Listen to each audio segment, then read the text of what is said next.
you can keep a good man down. The number one show with the number one sound. I say it once and I tell you right now, they will never ever take my crown.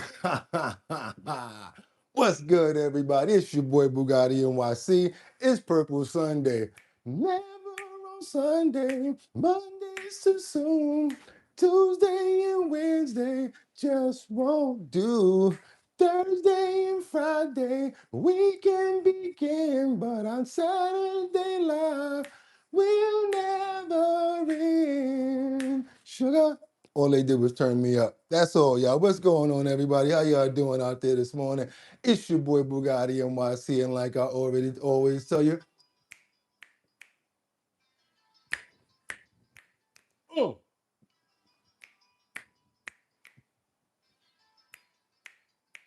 and we gotta open up those pores. Uh, we gotta open up those pores. We gotta open up those. Let's take it back.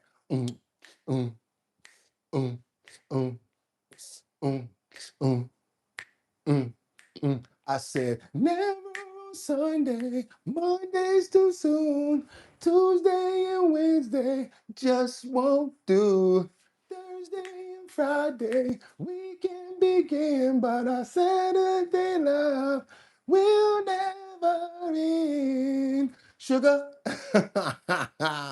What's up, everybody? How y'all doing out there in YouTube land? It's your boy Boogotti NYC. Has Trump? Why has Trump? Why has Iran threatened to close the strait again? Why has Iran threatened to close the strait again? How everybody doing out there? It's Purple Sunday. Come on, y'all, get up, get up, get up, get up. I know it's y'all just groggy, trying to just get up and everything like that. Trying to give you guys this Sunday morning energy out there. How y'all doing? Let me know if you guys can hear me good. I'm sure that you probably can because I've already been making noise, and you guys would have definitely said, we can't hear you. So hopefully everybody's good out there. Batty Lynn's not here, so I'm gonna need somebody to step up. Let me know how my audio is sounding, everybody. But besides that, hope everybody's having a fantastic morning. And you know we can't start it off any other way besides what? We got to get those prayers in the air, because if everything else don't work, everything else would. That's right. Let's keep on going. Good morning, you guys, and thank you so much, Jeffrey Spilker. And I'm so glad that you're feeling better. I always pray for you every single day, no matter if you're here or not. And yeah, you know I'm going to say your favorite line. I got 5 on it. He said, I'm here for the 5 on it. I already know you, brother. Love you, and I hope you're feeling fantastic. Let's go. You guys ready? We got to get those prayers in the air for every single person that's here. People that are not even here. People that we think about, our family members. You guys can actually chime in some names over there while I'm putting these prayers up. That's right. That's how we do it over here. Let me make sure I got this camera straight over there. Just making sure I'm not looking all crooked and jooked and all of that. Make sure I'm clear. Let's see if we can get a little bit more screen time up in there. Yeah, let's see if we can do that.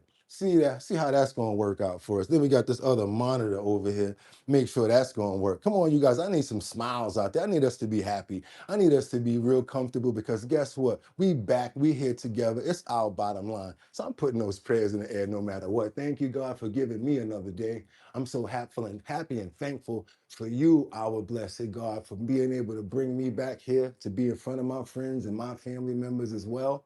I want to pray for happiness. I want to pray for good spirits. I want to pray for energy and love. I want to pray for understanding and commitment and compassion. I also want to pray for all of your family members' great health. I want to pray for your family, your animals as well, because you know we love the animals. The animals, every kind. That's right, you guys, and that's how we're going to do it today. Starting off with Yvonne. We got Miss Swanza we're praying for as well. We got to pray for Audrey and Crystal Frost. You know how we do it with Jeffrey Spilker. That's my brother always, even when you're not here. VG, Rebecca Lanyan Bueno. You already know how we do, sis. Chiming in from Grand Rapids, Michigan. We got Miss Swanza in the building. We see you down there out in B more doing your thing. You already know how you get down. Salute and thank you so much for being a faithful and a loyal grand friend. Stepped up, and we know we learned a lot about you, and we love your animals as well. Audrey, Durham. Who else we gonna be praying for up in here? We got Gun B, Luigi, Yvonne. That's all that's up in here. Because we can't forget about liberty and justice. Can't forget about Casey. Can't forget about Mark Dorfman. Can't forget about Luigi. Can't forget about who else we talking about? I got Jeffrey already. We got to remember Winter Rising. Can't forget about Sam Champion. Got to hit up Jordan. Can't forget who else is that? Coin Collective. Got to make sure that we take care of these people. We got to remember as many as I possibly can, because you guys got to say, hey, at least he tries. There we go, Duncan. We got you up in there, Audrey, all right? And we're going to try to make sure we get Rebecca in there one last time, and myself as well. And y'all, let's go. It's Purple Sunday. It's time to get into it. We're going to have some late risers and some people that pop in on us, but we still got to do what we do here at Our Bottom Line. So y'all know what I'm about to say right now without any further ado.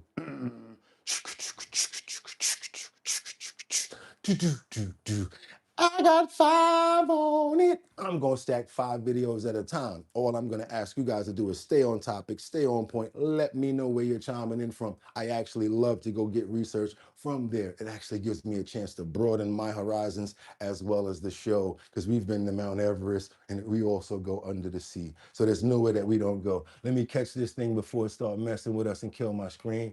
Got a little bit of thing going on over there. Don't even matter. Like I said, just want to make sure you guys stay on topic, like I should have just now. Stay on point. It makes the dialogue go very well when we're talking and when we're bringing up a topic. You guys, trust me, when you look at a topic, try to stay on topic and then see how great the dialogue flows. You guys are going to have a good time. Trust me. I know there's a lot going on in the chat, especially when things get hot, when we get turned up in here. But guess what? No matter what, we still got to hold our own. And let's try to stay on topic today. Okay, you guys, let's go. Because what's next?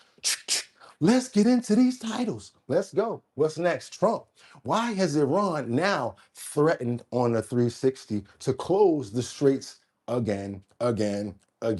This is back and forth. It's like a tennis match. It's like we're in the middle and we're just watching a tennis match. Now they're talking about closing the straits again because they're still not able to come to a negotiative deal. We've got threats coming in from Ron talking about if anything comes through there, they're gonna boom, boom, boom. And now what does that make Trump and everybody do? Turn right back around, and now the blockade is back on. Let's keep on moving forward. We're going to get into that story as well as Trump signs a new executive order to reform psychedelic drugs. I can't say that last word, but yeah, reforming psychedelic drugs. That's where you see Joe Rogan comes in because they had a little conference and he's there, signed an executive order. We're going to see what that's about once we get into it. Because last but not least, we've got Homeland Security, the head, Todd Lyons, who may stay on board after his term ends. Think Todd needs to stay overall, period, especially when we go into the information that he found out about what's going on with money going back to the CCP, coming back from you guys, $10 here, $20 there, right, going right back to their army. Can't believe it. He broke it. They already found out about it down in Louisiana, but we're going to tell you guys about it here. A lot going on.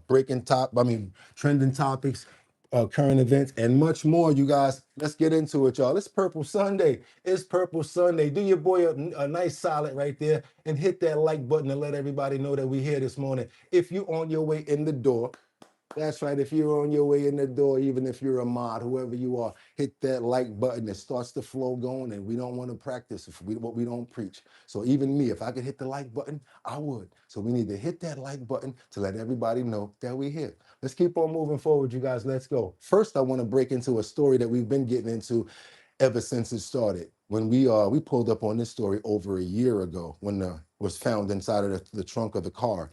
We've got some more information on the artist David, actual more information and more input, the details on the investigation that led up to the David's arrest. This is pretty odd right here. I'm finding out that the DA didn't bring these charges. This is the police going to get him without the DA sending him to do this. Pretty strange, and it doesn't happen much. But let's get into it. Let's go. Well, Mark and Colleen, it was 7 months ago that the body of this 14-year-old girl was found in gruesome condition in the front truck of David's Tesla that was parked here at this Hollywood tow lot behind me. So why is David now behind bars? Well, today we learned from law enforcement sources that the medical examiner's office has now ruled her death a homicide.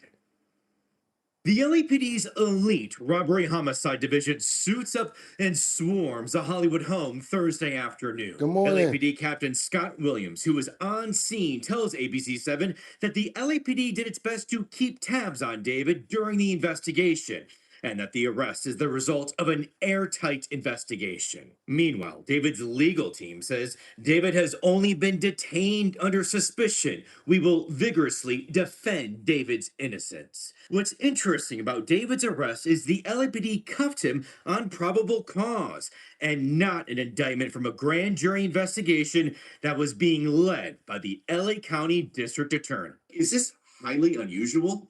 I would say on a case like this, it's a little out of the norm for the police to have gone out on their own and arrested him without the DA's office having made the decision to file formal charges. Former prosecutor turned defense attorney RJ Dreiling says it's possible the LAPD did this to push prosecutors to charge.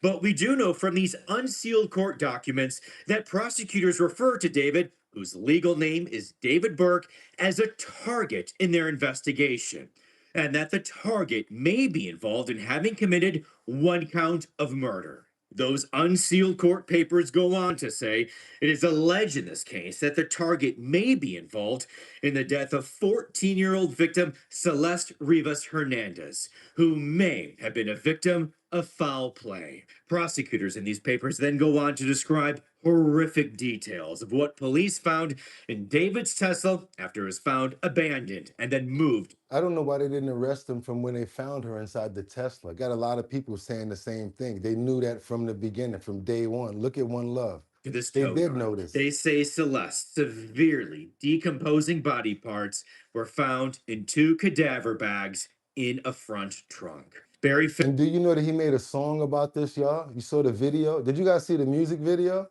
Fisher is the former director of the LA County Sheriff's Crime Laboratory. What is the significance of going from death unknown Yeah, to can't the wait. ending ruling that this is a homicide? It changes the course of the police investigation.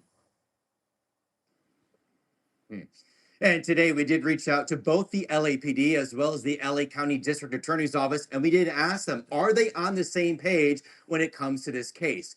Both agencies sent back statements that didn't answer the question. But attorneys are also telling us that when it comes to this probable cause arrest, it is also possible that both the DA and the PD did that in lockstep. Regardless, we should find out much more on Monday. That's when the DA will have to announce whether they will be pursuing charges. So much more to come after the weekend. Oh, that's so stupid right there. That don't make Live in Hollywood, Kevin Ozbeck, ABC 7 Eyewitness News. that don't make no sense right there, because just like everybody in the comments right now was saying, how come they didn't do this a long time ago? I guarantee you, if that was me or you, that they would have found somebody in our car. Yeah, kid, come here for a minute. Watch your head. They would have had us like this. Yeah, but you know what? It's different when you got that dough, when you got that money and lawyers and all of that. Let's get on over to Washington, because Trump says that Iran is not getting away with the crimes and the threatening and the stuff that they're doing. I ain't got nothing to do with what he's saying, y'all. I'm going to let him say it. Let's keep on going. It's Purple Sunday. Oh, yeah, let's go. Good morning, y'all. He's now taking questions, and of course, this is interesting in light of what's happened in the Sorry. Strait of Hormuz, reportedly closed That other audio was terrible in the last one, so I had to turn it up. Sorry about that. by Iranian authorities. So we'll listen in to see if we get some comment out of the president. They got used to it. Maybe they'll keep doing it. It's worked out pretty good, but it's going actually along very well. And we'll see, but we'll have some information by the end of the day. We're talking to them. And, you know, we're taking a tough stand. They've killed a lot of people. A lot of our people have been killed. A lot of your fellow soldiers have been killed over the years by Iran at the roadside. Soleimani, I killed Soleimani. He was making the explosive bomb penetrators. They're making them in Iran, bringing them to Iraq and blasting through the vehicles. Well, he was the father of the roadside bomb century, and he killed a lot of Good people. morning, everyone. When you see soldiers or others, but soldiers generally walking around with no legs, with no arms, a face that's been smashed, that was Soleimani, that was Iran that did that. So we have a much different view on it than other presidents. They've gotten away with murder for 47 years. They're not getting away with it anymore. Does anybody have any questions with the great professionals, please? So I want to to know, could this potentially ever be available through the VA? You know, because I was talking to Liz over here, one of you guys meet down in Mexico together, but it's really expensive. And this is another drug that's expensive. We have the right guy, us. Let's go. Need this. Why are you good for this question? You're talking about You're talking about something different. Let's keep it on the same topics, you guys. Let's keep it on Iran right now, because they definitely did respond. And you know we like to get both sides, because Iran definitely says they're reimposing the restrictions on the Straits of Hormuz. Now to the war with Iran. Senior U.S. officials could be heading back to Pakistan within days to continue negotiations. I bet you these sailors are tight. They was thinking that they was going home. Next thing you know, they got the call like, you're going to have to go back. And they're like, what? Burr, burr, burr. Yeah, man, they got the call while they was going back, you guys, and they have to turn around. Turn around, yeah. In this war with Iran. This is according to people familiar with the deliberation. But recent developments, including the opening and reclosing of the Strait of Hormuz in the span of less than 24 hours' time, are casting doubt on the prospects of a deal. Shauna Mizell has more. Iran announced on Saturday that it would reimpose restrictions on the Strait of Hormuz, effectively closing the key waterway again, and in less than 24 hours of previously announcing it was open to all traffic. The dramatic reversal is due to the United States blockade of Iranian ports. This video from Central Command shows the Navy enforcing the blockade. The blockade's been very successful. And of equal success has been the 5 weeks before the blockade. The combination was pretty lethal, I would say. President Trump spent Friday touting the opening of the strait and signaling that significant progress had been made in the effort to end the war. This will be a great and brilliant day for the world, because Iran has just announced that the Strait of Hormuz is fully open and ready for business. The president's comments came at an event for Turning Point USA in Arizona. Later on Air Force One, he was unclear on whether or not he would extend the ceasefire, which is set to expire on Wednesday. I don't know. Maybe not. Maybe I won't extend it. But the blockade is going to remain. But maybe I won't extend it. So Yeah, guys, and now Iran is on the other side talking about, yep, now he's turning them boats around. Turn them around. Blue Sky 4, this is U.S. Navy Warship 115. Request you return to original port of call in Iran. How copy? Over. They all looking over him like, what? Thank you very much. Copy, sir. May I return to Iran? Thank you. Blue Sky 4, this is U.S. Warship 115. I understand you will return to your previous port of call in Iran. This is U.S. Warship 115, standing by on channel 16. Out. He's calling everybody like, return, turn around. Yeah, you guys, it's not over. I thought it was over. And just like he said, it ain't over. Party ain't over. Yeah, the WAR is not over. We got that plus much more coming, you guys. That's going to be enough of that category right there. We got much more breaking news, much more important things that we need to get into. Things that have to do with your pockets. That's right, your pockets and mine. You don't even know what's going on out there. They got your information. $10 here, $20 there, $15 over there. You don't even know where those suspicious trade them transactions are going, do you? Check this out. Washington, we got some breaking information coming in through Todd Lyons. He's going to be resigning as the ICE director, but still, he's doing one hell of a job right now, especially since we're finding out information that's coming in from China about stealing gift cards and scams that's going on. Be careful about the gift cards and watch what's coming down the pike right here, you guys. Yeah, we got a good one today, y'all. I forgot to tell you, we got a good one today. Let's go. Let's keep on going. Let's get it. This is a Fox News alert. Acting ICE Director Todd Lyons announcing he plans to leave the agency, writing that he will stay on until the end of May to help with the transition process. More on that in a moment. It hasn't stopped him from doing his job. And look at this. On Thursday, he revealed that ICE busted the largest gift card fraud scheme ever. And get this, the stolen money was being sent back to China. Watch.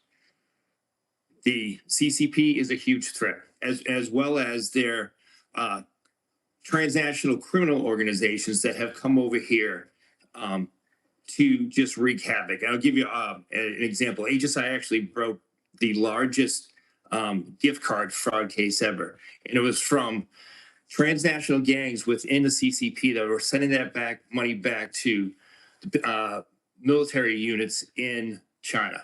So what they do is they go inside of the supermarket or the place wherever it's set up, and they already got a whole stack of gift cards, right?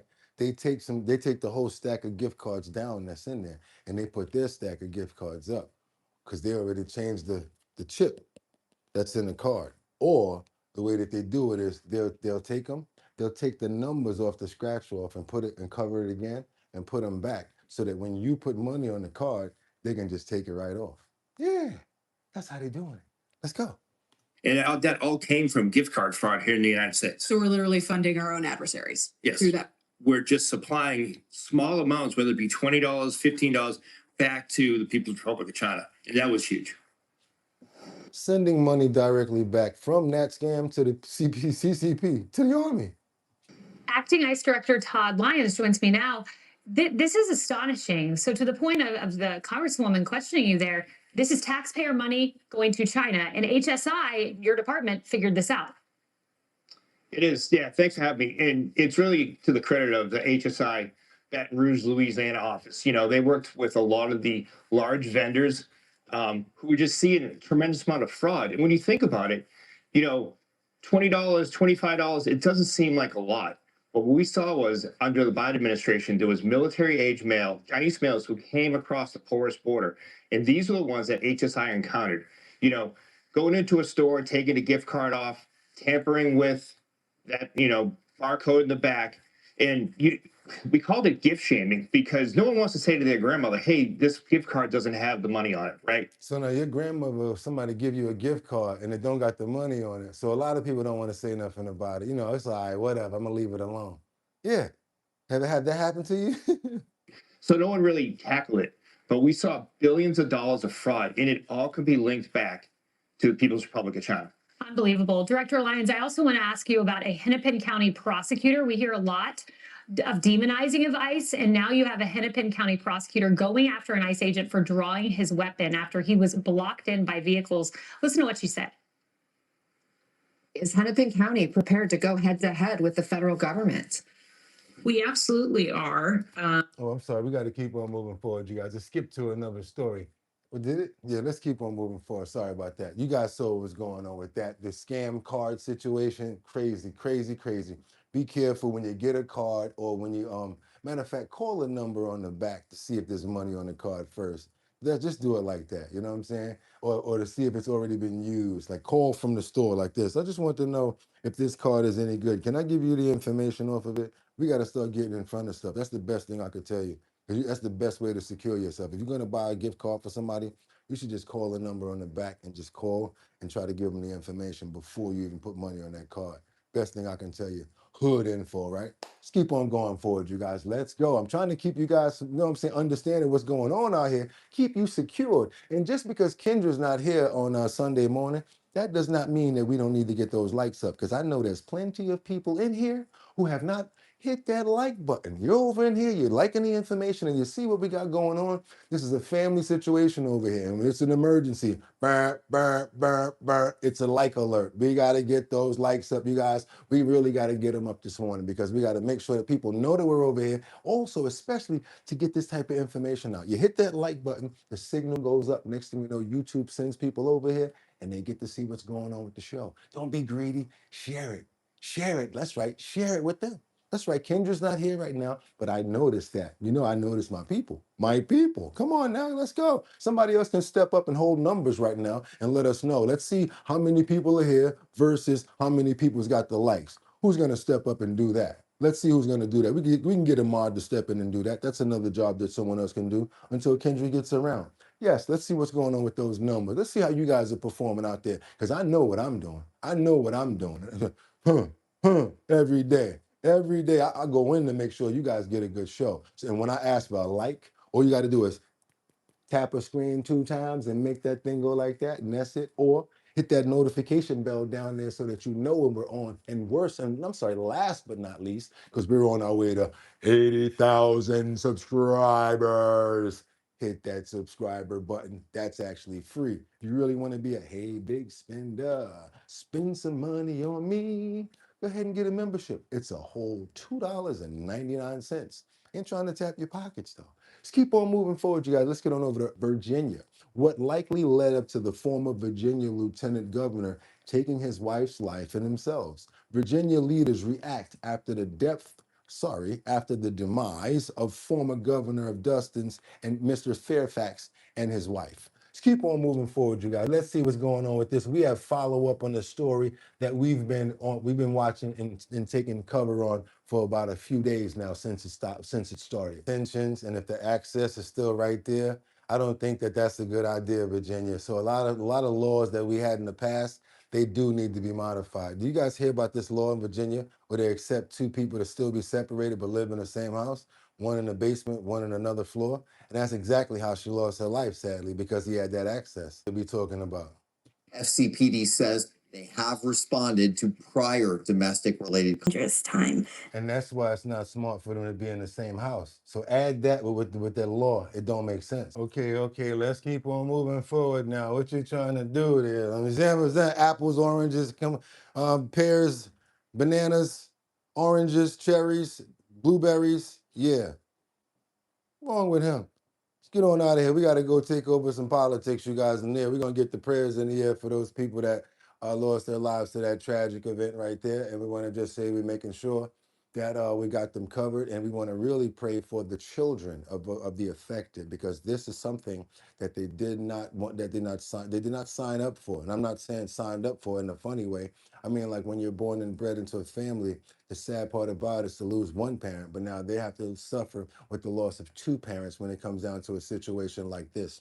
It's a terrible tragedy, and I just want to make sure that everybody understands that anything like this is something totally against what we believe over here on our channel. All we care about is love and happiness. We don't think about negativity and things like that. And anyone that's suffering from something negative and something so detrimental as this right here, I really hope that you guys get some help about it. I understand how difficult it may be because it's easier said than done, as so many other things are. It's a very sensitive topic.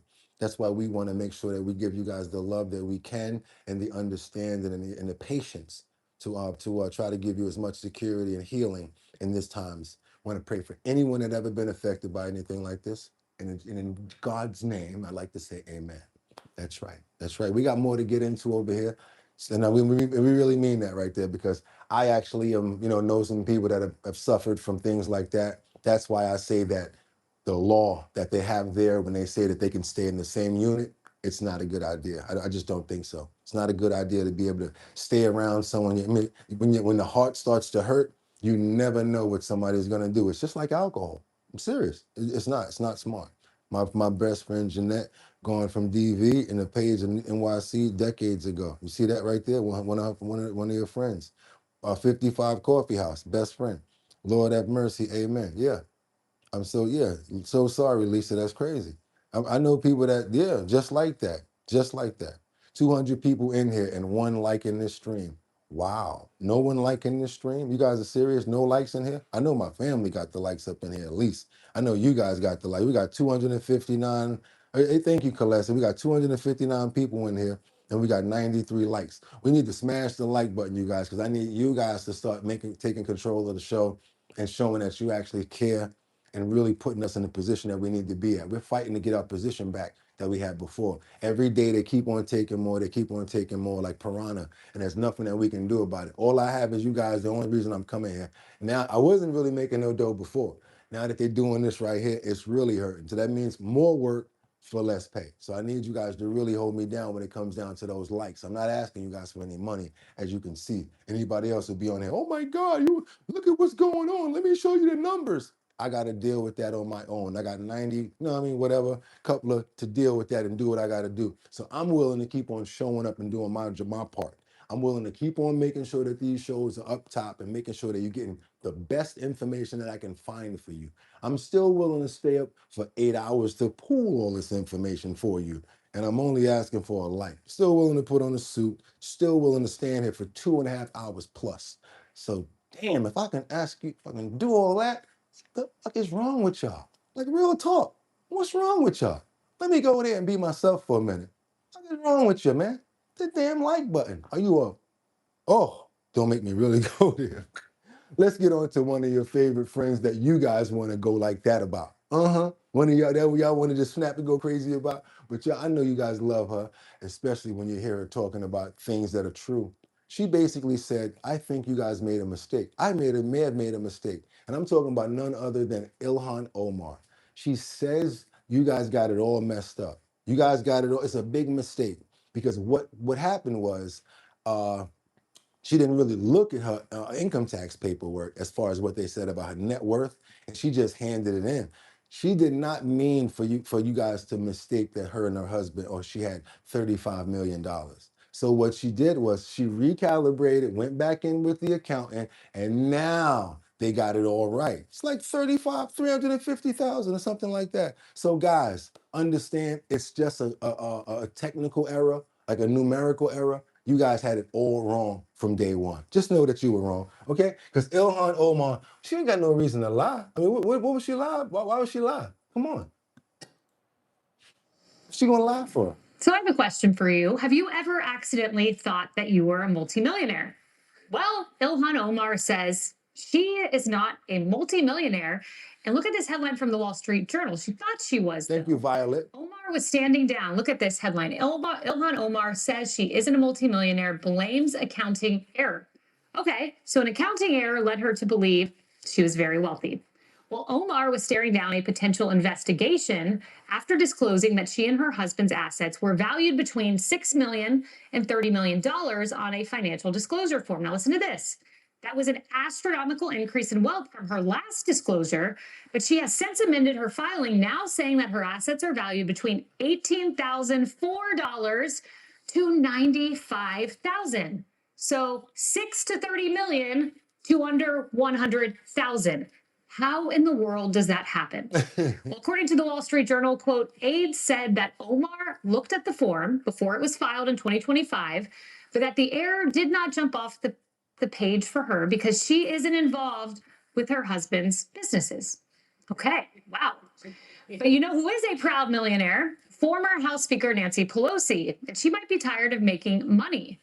She's claiming to have always supported a bill to ban members of Congress from stock trading. K-Way says, cap. That's why I still come here. It's like my morning wake up with my people. We stupid. I don't care about what they do. We still gonna rock out and make fun of these fools every single day until I drop. See if the algorithm could rock with that. Speaker Pelosi, do you support the Trust in Congress Act, the bipartisan bill from Representatives Spanberger and Roy that would ban members of Congress from trading individual stocks or require them to place their assets in a blind trust? And if not, why not? Well, I support. I think it's a new bill now because Spanberger's. They initially, but it's a new been bill. But we on the Democratic side have supported the bill as you described. Plus, it should include the executive branch. What's crazy is as soon as they introduced the bill to put like limits on term limits and about like anything that have to do with people in politics, you know, have anything to do with anything with trade. Same year she's talking about she's gonna retire. Yeah. Okay, Nancy, we got it. Same person that they were following your trade, same person that they was following everything you were doing and making a pretty good penny off of it too. Just want to tell you guys right now, it ain't over. You see her up there. There's still more. We still got more on your favorite woman. I'm talking about straight out of Minnesota, you guys. I want to let you guys know y'all are dead wrong. All of you guys that were bothering those people at those daycare, at those Leering centers, had the nerve to go inside of those hospice centers inside of Minneapolis. You guys are wrong. I'm telling you right now. Who is this guy? Nick Shirley? Wrong too. I don't know what got under his skirt to make him get all ruffled up, but Ilhan Omar says that he needs to stop and what they're doing is totally wrong. Real talk. Let's get out here, you guys. Check this out. She says everything that they're doing in Minneapolis, totally wrong. Makes it hard for the average immigrant business owner. It makes it hard for the average Black business owner because it does create this cloud of suspicion. You know, even you'll have people go to restaurants, coffee shops, with their cameras harassing all of these business owners And daycares. and daycare centers. Congressman, I think when Nick Shirley went to the daycare center, there were no kids there, just a missing letter. But what do you make Tony, I know. Congresswoman Ilhan Omar? She's worried that perhaps migrants might not feel as comfortable committing fraud with increased scrutiny. I can't imagine you're very sympathetic. No, Ilhan Omar is a complete fraud. It's amazing what kind of a con artist this woman is. She goes on national TV and she tries to play the victim. And she tries to sound reasonable. And in reality, she's one of the most hateful, racist, anti-Semites you're going to meet. This woman was right at the center of the Somali fraudsters that resulted in anywhere from $9 billion or more in fraud in my state. And now she's trying to suggest that somehow, they are being impacted. They're being impacted by her. They're being impacted by these Democrats who have allowed the fraudsters to run wild in my state. And by the way, when we talk about Ms. Omar, I mean, she went from 65,000 net worth that she was reporting on her congressional disclosures to reporting over 30 million in net worth in just a few years. And guess what? Now she comes out and says, that was a mistake on our disclosures. I just took a quick look at it and missed it. Not only should her accountant be fired, but that girl should be fired, and she does not deserve to be in Congress. Quite frankly, if she is discovered to be involved in any of this fraud personally, that she benefited from it, even by her actions of promoting it and trying to resist investigations, she should be held accountable to the fullest extent. Congressman. Dropped it. He dropped it right there, you guys, because she literally said, how dare them go bother the Leering Center? I'm just like him right now. Look, how you going to go bother the Leering Center? I mean, why are you messing with those people? Are you serious? Instead of look like Saints Row right now. Sadly, I never play video games, so I have no idea what you're talking about. But hey, okay, let's go with that. Let's keep on moving forward, you guys. And that's right, no video games. I have not played a video game since I think a PlayStation 2 is back there. I got Grand Theft Auto in there. When I really want to splurge, I might play a game. But I haven't played a game in a long time. Got no time to play games. Trying to get that money. And if I was playing games, it would be for money. Let's keep on moving forward, you guys. Let's go. Because we got to get on over to the Democrat Congress side. We got the woman, Mrs. Sheila McCormick, who alleges FEMA. We got some more fraud coming in, you guys. Is that fraud right there? Let me make sure I got this right. Yep, we got it. Somebody's about to get exposed because of FEMA fraud. You guys know who I'm talking about, this one. Miss Sheila McCormick. You guys remember, she's already been found guilty. I'm sorry, she's already been indicted. Sorry about that. Let's keep going, you guys.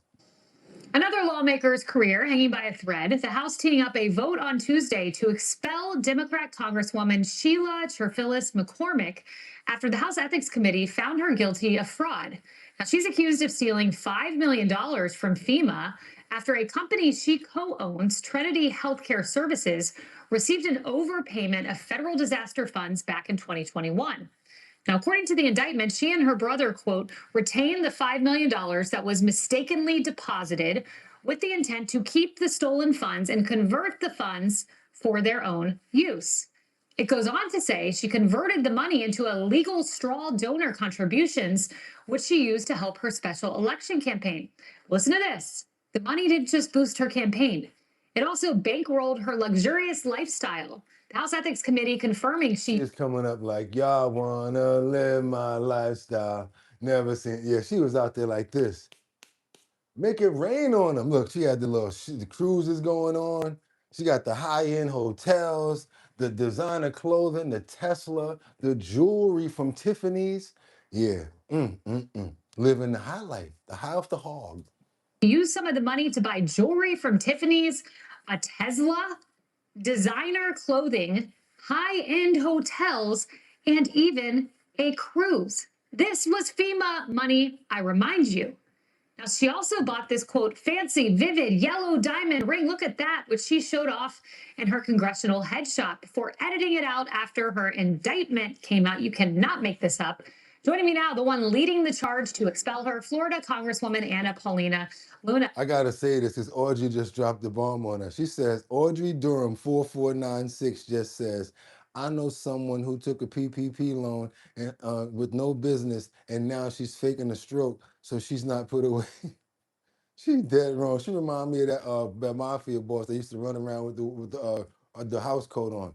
We value everyone here. We watching both sides. Yeah, we watch both sides over here. We don't play around. And even when liberty and justice ain't here to tell you guys, we are not part of no political party. I am not a Republican. I am not a Democrat. I am not an independent, and I am not one of those. What's that? What's the other one? If I can't say it, I'm not it. You understand what I'm trying to tell you? What is it? A conservative, right?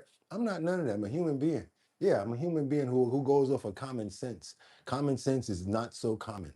That needs to be a book that needs to be written. Common sense is not so common. So if 1 + 1, 2, boom, I roll with that. Going in bathrooms and messing around with little girls and stuff like that, boom, don't run with that neither. Just common sense. What's so wrong with that? And if I'm part of something, if y'all go that way and I don't agree with it, I ain't rocking with that no more. I'm Boogotti. I go my own way. I'm the one that'll pioneer and go through the rocks and just be like, you know what, whatever it is. That's why they don't know who they messing with. Don't know I already was getting up at 2 o'clock in the morning. Don't know I was already pooling information ridiculously crazy. Already ready by the time we got up. Already had the suit put up in the room the day I take the suit down. Like when I take the suit down, I put one up. So I know what I'm wearing tomorrow right now. So when y'all play around with me, you really got to wake up early. First of all, check this out. Just before you try to come against your boy, I go to sleep at 11 o'clock and I wake up at 2:30. That's right. Try to do the math. All those other hours I'm up and still got the energy to do this and go crazy. Why? Because I love doing it. And if God's going to keep waking me up in the morning, I'm going to keep on coming here and doing this. So, and all I ask you guys to do is double tap that screen and hit that like button and get those likes up because they can't beat us no matter what. They're going to have to. I told Al Go, he better go find some rhythm because he ain't getting it over here.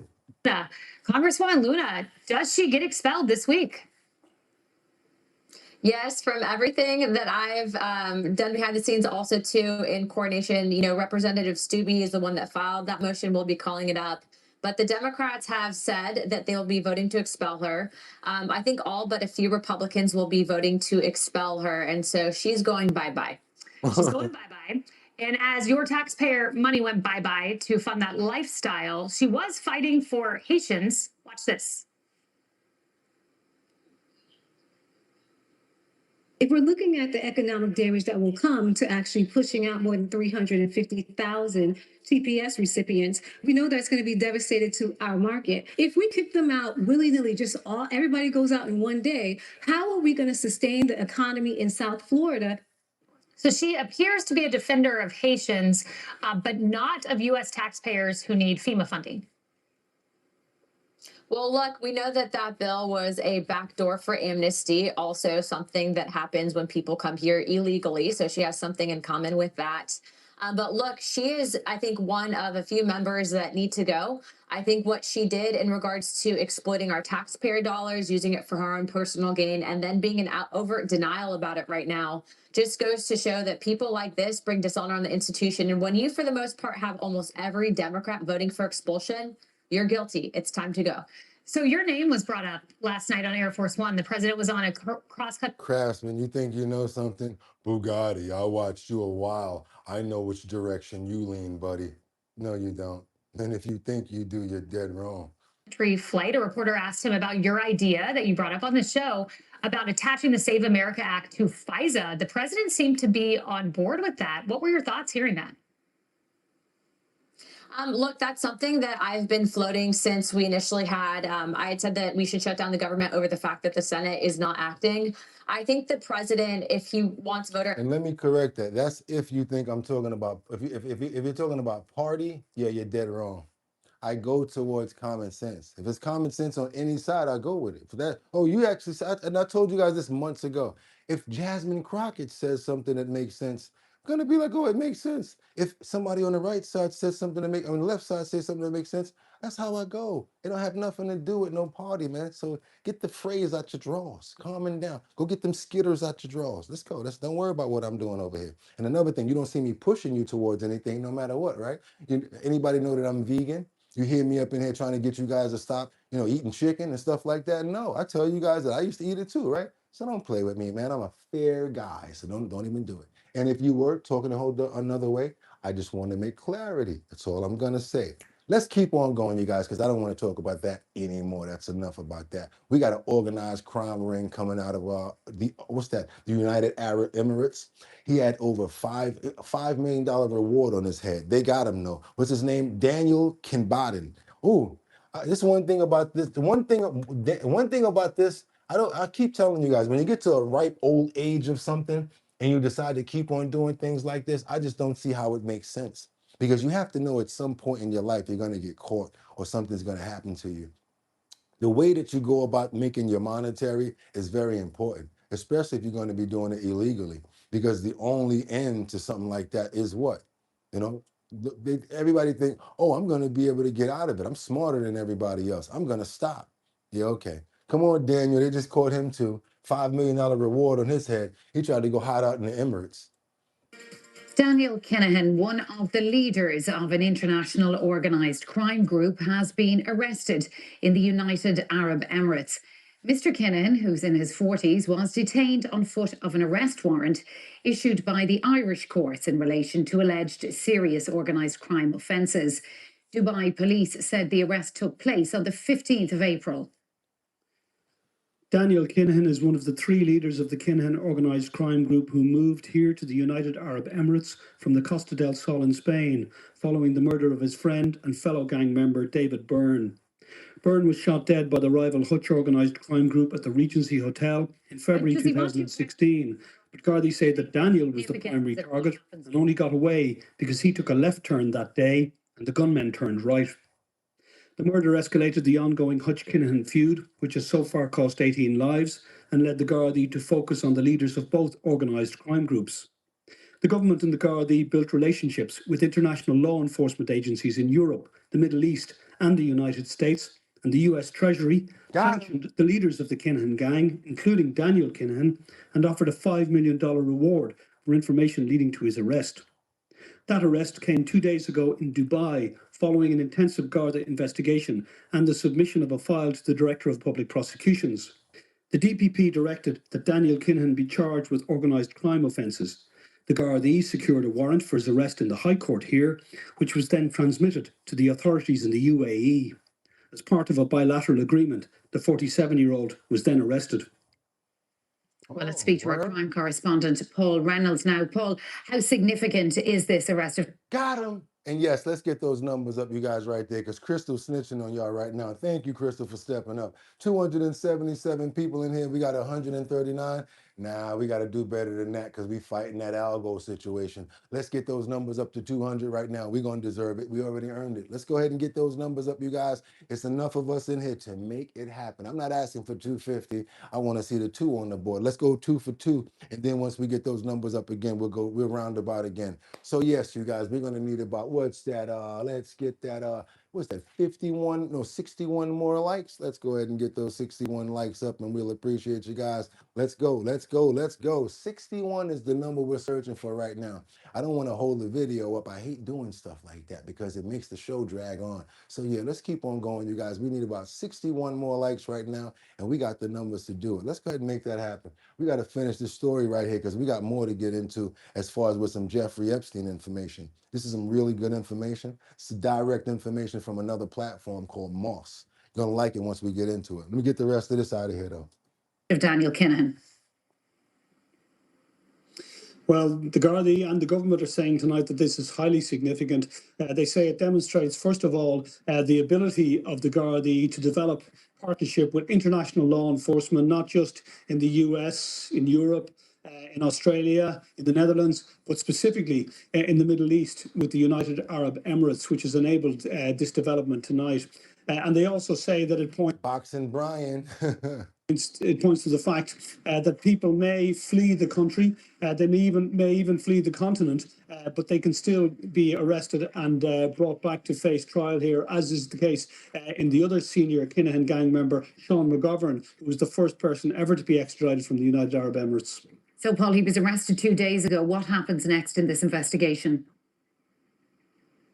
Well, Quite surprisingly, we received a rather detailed statement, and not just from Garda headquarters, but also from the Dubai police tonight, detailing how this arrest came about. They said they've described Daniel Kinahan as, quote, a fugitive in their press release. And they say that once they received a detailed judicial file from the Irish authorities outlining his alleged involvement in transnational organised crime, they began a specialised operation and a surveillance operation, which within 48 hours of the receipt of the warrant, they had arrested Daniel Kinahan in Dubai. They also say that the Dubai police arrested him 2 days ago, and he remains in custody. So what happens now, this arrest is part of a bilateral extradition agreement. So extradition proceedings now commence. It's in many ways, it's up to Daniel Kinahan himself to decide whether he wants to contest these proceedings while he remains in custody in Dubai, or whether, like Sean McGovern, he initially begins to contest them, but then agrees to come back, which is what McGovern did. He subsequently pleaded guilty before the Special Criminal Court, and he is now awaiting sentence later this month. Daniel Kinahan will also be brought back upon commencement of those extradition proceedings if they are successful, and he too will be brought before the Special Criminal Court. All right, you can run, but you can't hide, Leroy. Leroy! You can run, but you can't hide. They got him, y'all. They tried to get up out of there, couldn't do it. I wonder if anybody got that $5 million reward, though. Keep on going, you guys. I told you we got a lot. Let's get on into this Jeffrey Epstein situation right here. Kind of terrifying. It's a little diary that proves that Jeffrey Epstein, girls, yeah, egnated. I'm not going to say the words. Yes, Jeffrey Epstein. I don't know. I see you got that face up there on that thumbnail. But yeah, we got some information about him. This is called The Terrifying Diary Proves Jeffrey Epstein Impregnated. Yeah, I ain't going to say the rest because, you know, yeah, it is what it is. And this is coming in from Moss. Good investigative information. And like I tell you guys, a lot of times I tell you guys to go check something out because you can always find another layer, another picture. Hey, who's that right there? He's standing next to. Like, I never saw this black and white photo before. You'll always be able to find something if you go back and you look, because they're not giving us anything with the files. So the best thing we can do is research and find out what's going on or what happened already prior. At this point in time, it is basically an undeniable fact that Jeffrey Epstein, on multiple occasions, attempted to have biological children. It's not something that the news media or many people have given real consideration to, but the newest drop of millions of Jeffrey Epstein documents basically prove that this is, in fact, the case. I've covered this in extensive detail in the past, and while I won't go through everything, I will just give a brief overview of the pre-existing evidence. Firstly, Jeffrey Epstein explicitly and boastfully stated to many prominent scientists his intention to turn his Santa Fe, New Mexico ranch into a place where up to 20 women could be impregnated with his sperm and, quote, seed the human race with his DNA. He talked about this over years and years and years, and actually cultivated relationships with people who were experts in the field of genetics and ran companies. One of these is Ann Wojcicki, who ran 23andMe, one of the most notable DNA testing companies. Epstein also tried to make his own genetic testing company called Southern Trust. He wasn't very good at naming companies. And the objective of the Southern Trust was to screen out undesirable characteristics in one's own DNA so that when one had children, those undesirable genetic characteristics were not passed on. The financials around that company are extremely shady. The New York Times reported that the company made about $200 million in revenue in its first 5 years, although where that money came from is anyone's guess.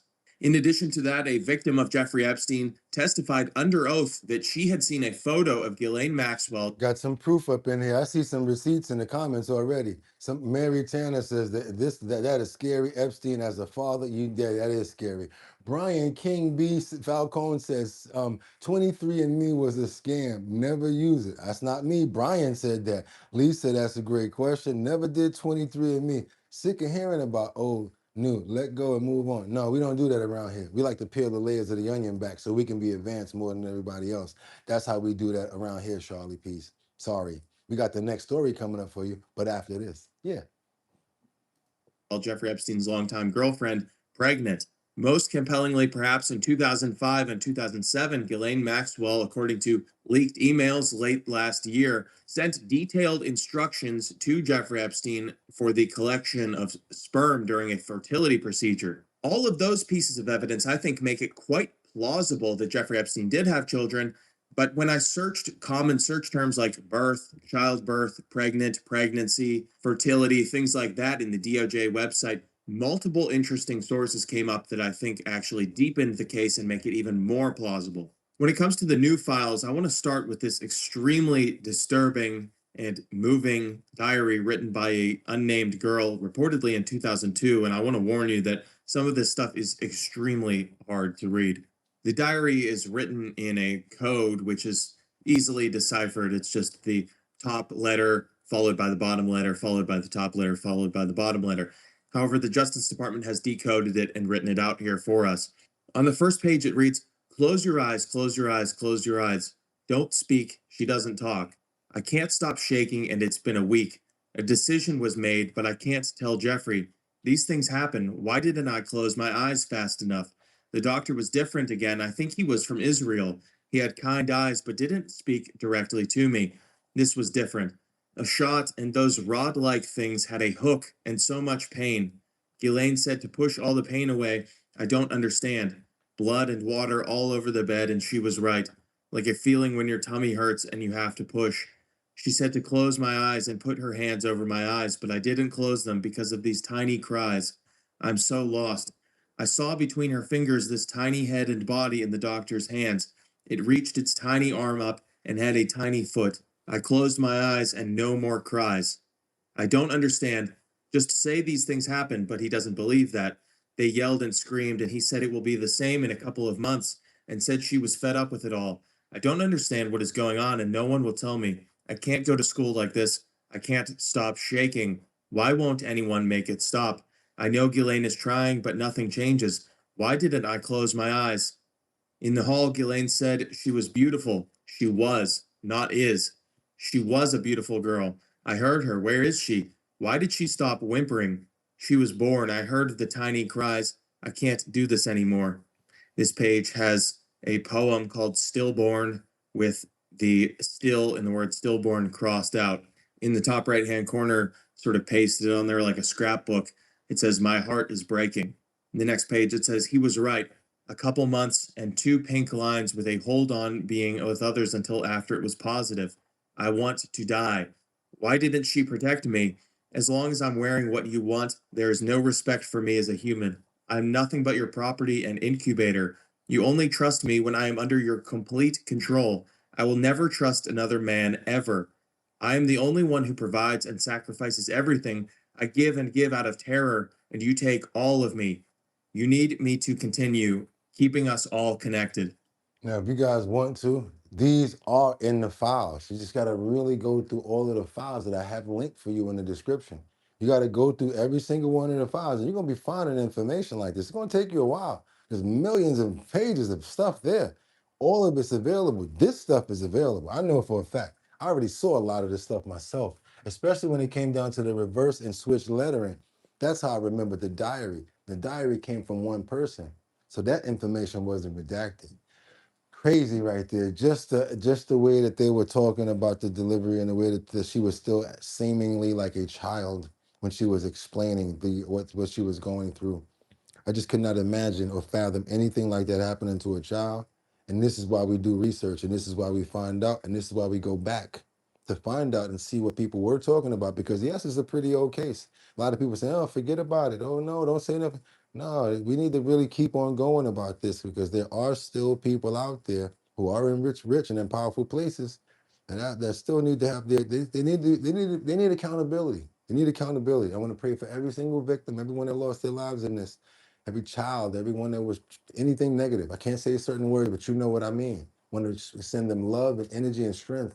They're still out here dealing with this. We are with you and we believe you. Amen. Crazy. Yeah. Now, do your boy a favor.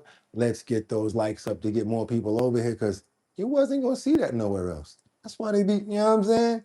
That's why they don't mess with us. You know what I'm saying? Because I don't be playing around when it comes down to certain stuff. And it's got to let people know what the real deal is. And again, to peel you got to understand what's going on. So we keep on peeling layers of the onion back. And now we start to think about what this person said, what that story said. And we're not stupid. We're smart people over here. We know what looks like it makes sense and what looks like it doesn't make sense or whatever. We can determine what makes sense or what doesn't over here. But certain things and certain details and a certain way that people speak and say things, we also know when there's truth behind something as well. We're not stupid. Got to keep on moving forward to where, and yes, I got to do it even after a story like that because I did pray. Y'all ready? Start spreading the news. I'm leaving today. Wish I was. Kathy Joko Hogan. Wanna be a part of it. New York, New York. That's right, you guys. I do want to leave it sometimes, especially when it comes down to Kathy Joko Hoku and Mom Dami. That is a super cat because he's a dam dami. Yeah, those two right there. Be ready to leave in a minute. So now let's get on over to New York and see what's going on in Brooklyn. This is a product that some parents are creating and wanting the community to be a village for. They also do a lot of things, especially with 79-year-old people. I always tell you guys, you always get these parents out here that's talking about, we need to be a village. We need a village to raise the kids. But you got to give us a product to deal with so that we can help you. You can't give us kids like this and that, and you cannot give us kids and pre-teenagers like this and think that that's going to actually help us out. I mean, seriously, somebody that's going to be trying to jack a 79-year-old, somebody with a car, 79 years old, in the parking lot. Yeah, check this out, y'all. I ain't even going to say the beginning because I can't. Check this out. You can see how busy this parking lot of this Lowe's is. Imagine coming here to pick up a few items, and what you're not expecting is for someone to take your car, especially when there are cameras like this one here. This surveillance video captures 4 guys casually walking through the Lowe's parking lot, but police say moments later they approach 2 women and steal their car. It happened on Wednesday afternoon, right around 4:20 at the Lowe's just off of Avenue U. There wasn't just any kind of women. There was 79 and 43 years old, and they hit them with the car.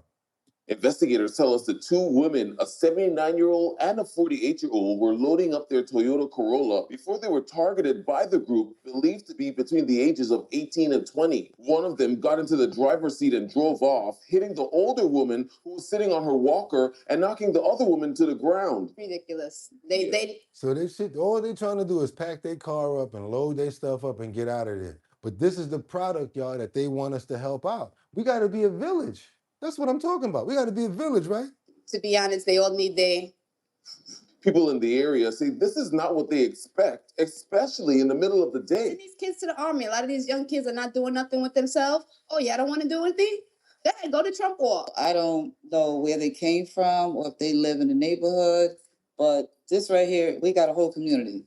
So I don't know. I just hope they catch whoever it is. And police say both of those women had minor injuries. 3 of the men took off in their car. The other left in a black Nissan. If you recognize any of them, you're asked to give the police Crime Stoppers hotline a call. In Mill Basin, Edric Robinson, News 12 Brooklyn. Yeah, y'all. 79 years old and 43 years old and hit them with their own whip. Crazy. Could you imagine that? Can't, because we would never do nothing like that when we was coming up. We don't get down like that. We respect the elderly. We respect the children. What's wrong with these kids nowadays, y'all? Oh, man, I hope they get over that pain. I hope that they didn't get too hurt. I want to pray for the 79-year-old. I want to pray and hope that they got their vehicle back. And please look over them, Lord, and continue to make sure that they're safe, both of them. We ask that today. Amen. Just keep on going forward, you guys. We got to get on over to the White House because now the FBI is doing link analysis on those 11 scientists. You guys, I know that you don't think that this is a big story, but it is. It's probably one of the biggest stories that we got going on right here. That's right, Trump. Keep your hands open like that because this story is real serious, and that's why they asked you a question about it. With ties to nuclear and space research, which had been either the White House calling for answers after 11 American scientists with ties to nuclear and space research had been either reported missing or confirmed dead in a series of incidents some are calling mysterious. White House Press Secretary Caroline Leavitt saying, quote, the White House is actively working with all relevant agencies and the FBI to holistically review all of the cases together and identify any potential commonalities that may exist Here to discuss, retired FBI supervisory special agent and Fox News contributor James Galliano. James, good morning. So great to have you here because you've now got the FBI looking into this. 11 deaths or missing persons cases, all tied in this field of research, highly classified at both NASA's Jet Propulsion Labs or at Los Alamos. As a guy that worked for the FBI, do you begin to see a pattern here, or is this just all coincidence? Yeah, Shannon, it is crazy. And obviously, that's being sorted out. The fact that the president went on the record and said we should have an answer here in a week Look or at so Brian. There's no such thing. indicates to me, and when you add to the fact that the FBI issued a terse no comment, that there is an investigation going on behind the scenes, and it makes sense. And why is that? Well, look, we do have these links here. And if I was the FBI director right now, and I'm Look sure at Orgy, Director Patel is exactly. doing What this, were they working I am on? going after what's called link analysis. I'm looking at relationships between people, organizations, and digital objects like cell phones and social media, things like that. We now have 11, and there could be more coming forth. And what ties them together? Well, they either worked at NASA, they worked at Los Alamos, they were working on anti-gravity, AI-generated work. They were doing things in the aerospace engineering and nuclear physicist realms.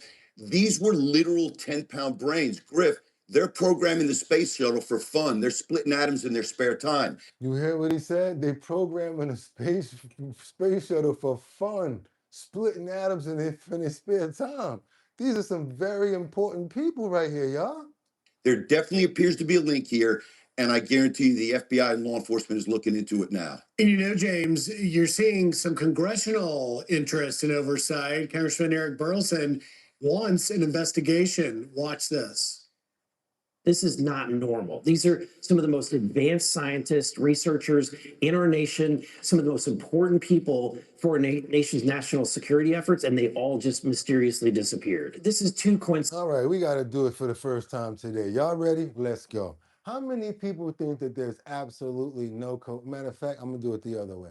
Do you guys think that there's something going on with this story right here? Do you think that there is something going on with the linkage, meaning that there is definitely something going on with the story with all of these scientists that's coming up missing and they losing their lives and committing? Yeah. If you guys think that there's something up with this and there's something extra along with it, let me get a thumbs up. If you guys think that there is some S in the game, something's going on here that the FBI needs to look into, let me get thumbs up. If you guys do not think that there's nothing going on, it's just a coincidence. People, like they say, people get piled every day in the hood, you know what I'm saying? You know what I'm saying, Mitch? Mitch, people get piled every day in the hood, Mitch, you know what I'm saying? If it's like that, okay, cool. If it's just happened to be coincidence, thumbs down. If you think it's something up, thumbs up. Exactly, okay. It's too much coincidence, yeah. Yeah, too much coincidence. Lots of billionaires have ended up in the last 12 months. Look at that. Definitely, I hope that continue to investigate and it does not get swept under the rug. Okay, I'm reading your comment. Okay, 11, what? Not in a day, but over the course of time. Not 11 in a day. Something's going on. Okay, you probably plasma energy. Coincidence on this occasion? No. Double tap your screen and hit that like button. We got 4 more to go to get to 200, y'all. Mostly people here think there's something going on about this. Let's go. And so we have to be investigating this.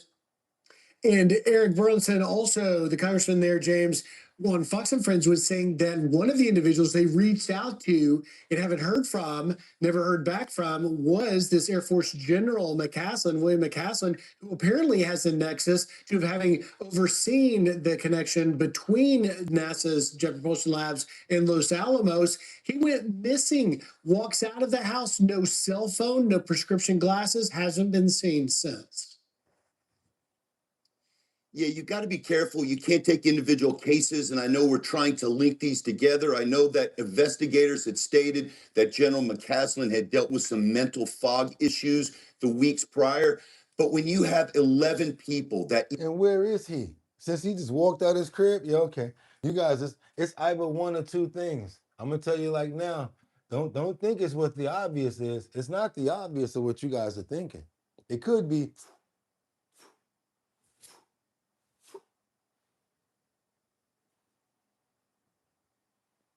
They're here. You already know the reports have been up. You know that your reports are already up. So maybe they coming to get yeah. That's right, you guys. They already got the reports coming up. You don't believe me? I got one coming up for you that kind of makes it shaky and gonna make you guys think, is that something to think about? Let's keep going forward now. We got to get on over to this United flight right here. No, what we're gonna do right now, we got this Grand Theft Auto style police chase. We got a suspect that crashes a Corvette into a tree after finally stopping. He tried to do all types of things to get away, try to get away from the cops. Come on, y'all. You know we ain't nothing. We can't go a year or a couple of months without a good police chase in Los Angeles. Let's get on over here to let's get on over and see what's this. I'm trying to think of the I think this is in Chino, as a matter of fact. pursuit that you've seen and you've covered. Wait, hang on. Pulling into a gas station now. Is the car out of gas? Are they ending the pursuit in a public area where there's some light?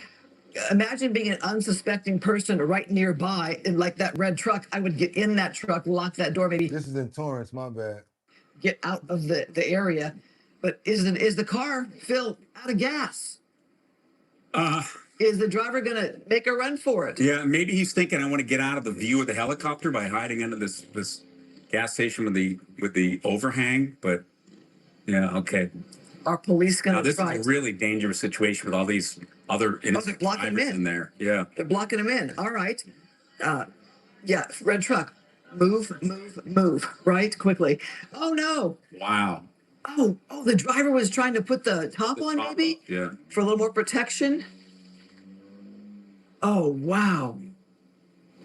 Okay, police attempting to move in there, attempting to at least block them in, yeah. Well, you know what? You got to stay out of the line of fire. So Right. I can understand why a law enforcement vehicle didn't maybe block them in from the front. Right. Someone was already behind. Is that driver right now trying to put that top up? Trying to get It's not going to go up at that speed. Well, they pulled over. They pulled over here. So are they trying to secure that top to continue the drive with the feeling of a little more protection? Looks like they were able to do that, doesn't it? Somebody said, ain't no going nowhere fast with that top up. He had to stop. That's why he tried to stop. Phil? Yeah, it looks like maybe it's back down again, right? Hard to tell, sorry. So, yeah, Somebody said, look like Pikachu meets Transformers. That Corvette is fire, though. So, but not so fire right right here. here. Talking with, our Denizen and the other experts that we've used in the past, I mean, they're boxed in. They're very concerned about. Whoa, oh, wow. Wow. That drive, oh my gosh. Crashing into another vehicle and wedged there with that, I guess the street. Okay, hands up. Now he got his hands up. After all that, he put his hands up, y'all. Imagine being the innocent motorist right next to this driver. Okay, driver is signaling they're done. Well, oh. Hey, be quiet. My motorcycle is called the V. So anybody up in here that's trying to diss the yellow color, you got to know how to put it together. And he's down right now, but we're about to come back. We got court tomorrow. Yeah, we got court tomorrow. We're going to win. Got to give you guys an announcement right now, just so you know. I'm glad that video came up and you guys were talking about that. We have to go to court tomorrow. So therefore, our bottom line, still going to be on, but we're going to be on earlier. Gonna make you guys wake up early. I'm sorry. I ain't going to be on at 6 o'clock no more. I mean, tomorrow. Tomorrow, I'm going to be on at... I'm going to do it at 5 o'clock. I'm going to be on from 5 o'clock until 8 o'clock. Yep, I'll be on from 5 a.m. to 8 a.m. 8 o'clock, I got to get out of here. Keeping the suit on, and I'm going to wear it right to the courthouse. Because we got to fight. We got to fight. We got to fight for all you motorcycle riders out there, for all of you people that ever been in an accident and it wasn't your fault. We're going to court. We're going to fight for our rights. We're going to be recording as much as we can because, we got to get that content, you guys, right? And, whatever I'm wearing tomorrow, that's what they'll be seeing me in court with. That's right, you guys. I'm going to court tomorrow. We're going to fight. I had an incident that happened with my motorcycle, and we're just not having it. We're not having it. Let me tell you guys, when you don't feel like you got the proper treatment, and something happens to you when you want to do something about it, don't feel bad about taking somebody to small claims court. You can make up to $10,000 if you win. That's the maximum. And if people owe you money and you think that they did you wrong, don't just sit around and let people take advantage of you. Take them to small claims court, because 9 times out of 10, as soon as they get the paperwork, at least they'll mediate with you, and you might be able to get something. Don't just let people take advantage of you. fight for your rights. Keep on moving forward, you guys. And if you know it, it only costs 15 to 20 bucks in some places to take somebody to small claims court.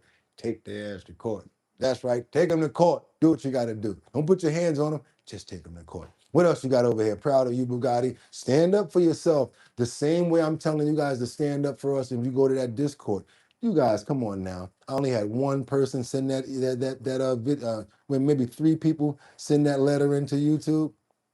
We're supposed to be family over here, and you guys didn't go to, I'm not going to say it like that, but I would like for you guys to go to the Discord and copy paste the letter and send it to YouTube Legal. It basically says, I am a YouTube, or I watch YouTube. The other day, you guys struck my favorite channel, and the only thing that he was doing is playing a video. And I just want you guys to send it from your email address. It's sitting right there in the Discord. If you guys are a part of our Discord, I really would appreciate it if you can go there. That's when it ain't about money, because I want to do the same thing for you guys. And let's call this a little test, because we've always said this, and I always said it on your side. I always said we want to use the platform for each other. And we're not doing that right now, because we got about 3 copies of that letter so far. So I don't think that we're doing that for each other. But if you guys feel a certain way about not wanting to get behind it, I get that as well. But if you do feel a certain way and you want us to try to hopefully stand up for ourselves, copy paste the letter, put your name on it, and send it from your email address. The more people that send that letter out to let those people know what happened to us, I think is the better. We're not arguing, we're not being disrespectful, we're just voicing our opinions. That's it. Ain't no such thing as poking the bear when you want to get your props. Let's go. Got to get on over here to Pittsburgh, where we got this United flight that's coming from Chicago to LaGuardia that was landed and diverted in Pittsburgh for potential security concern. I can't say what the security concern was, but right now we're in a very heightened time of our lives and of our country. So if there's any sort of warnings, I just tell you guys, if you're on a plane and they tell you to get off, don't have any problems. Just get off, because you never know, there could be something worse going on. Let's just keep it moving. Let's go. A United Airlines flight on its way from Chicago to LaGuardia made an emergency landing in Pittsburgh late this morning. Law enforcement and the airline cited a, quote, potential security concern. The live air traffic control audio tells a much more daunting story. Hey, we got an issue up here. We're getting a sequential seizing suspected item on board. We're going to have to start treating this as a potential bomb. We're going to go ahead and start diversion and stuff, get things settled. And you can see that diversion on this flight radar map, where the plane took a sharp turn south for Pittsburgh.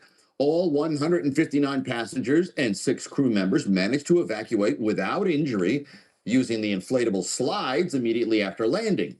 Video taken by passengers on board captured the dramatic exit as they climbed onto the wing and used those emergency slides. All that for nothing. Just somebody trying to be stupid, somebody just making people scared for no reason, because you know if you put a threat out like that, that people are going to respond to it. And people do that just to check on timing. All sorts of things are behind things like this, you guys.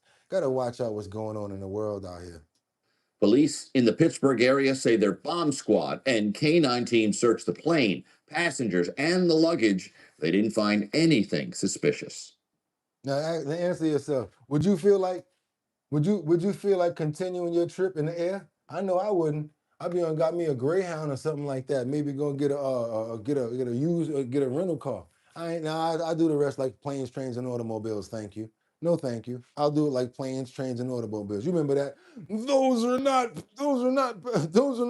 peanuts. I forgot what he said. I forgot what the line was. But it was one of my favorite scenes though, from planes, trains, and automobiles.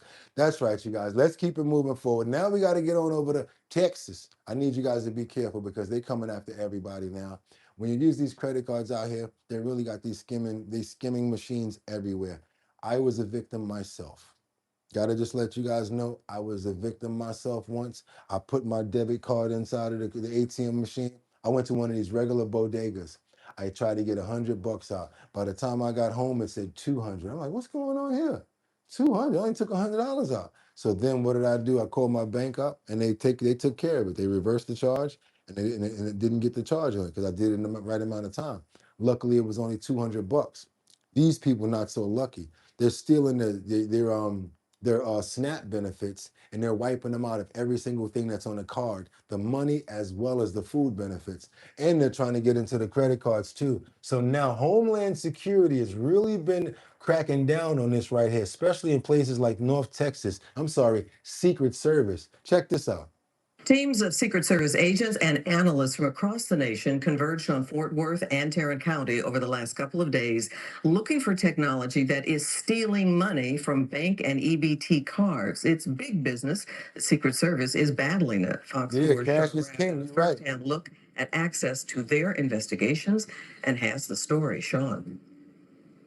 Yeah, good evening to you, Clarice. This initiative is called Orion, and that's an acronym for Organized Response and Intelligence Operation Nationwide. The feds have been doing this nationwide, and really they're here in response to a national retail chain saying we need some help. This is not just happening in one state, you guys. It's all over the whole nation. Our stores are being hit with skimmers. Our customers are losing their food benefits. So the Secret Service came to North Texas, specifically Tarrant County, to carry out the same kind of assertive action they've been doing the last couple of 3 years across the country, looking for these skimming devices where they're likely to be, hiding in plain sight. Don, you're lucky, Don, and you're so lucky. PayPal is really good for helping you out get your money back. Try to use PayPal as much as possible, guys. Please try to use PayPal. It happened to me. Like Anna Silva is one of hundreds right here in North Texas who knows what it's like to have her food and cash benefits stolen right off her EBT card. It was like the next day, literally like maybe within hours of it being loaded onto the card, yes. Secret Service agents and analysts on the ground in Tarrant County looking to grab skimming devices that have been swiping funds from EBT SNAP benefit cards. That's the bad part about it. It's because they're exploiting the vulnerable.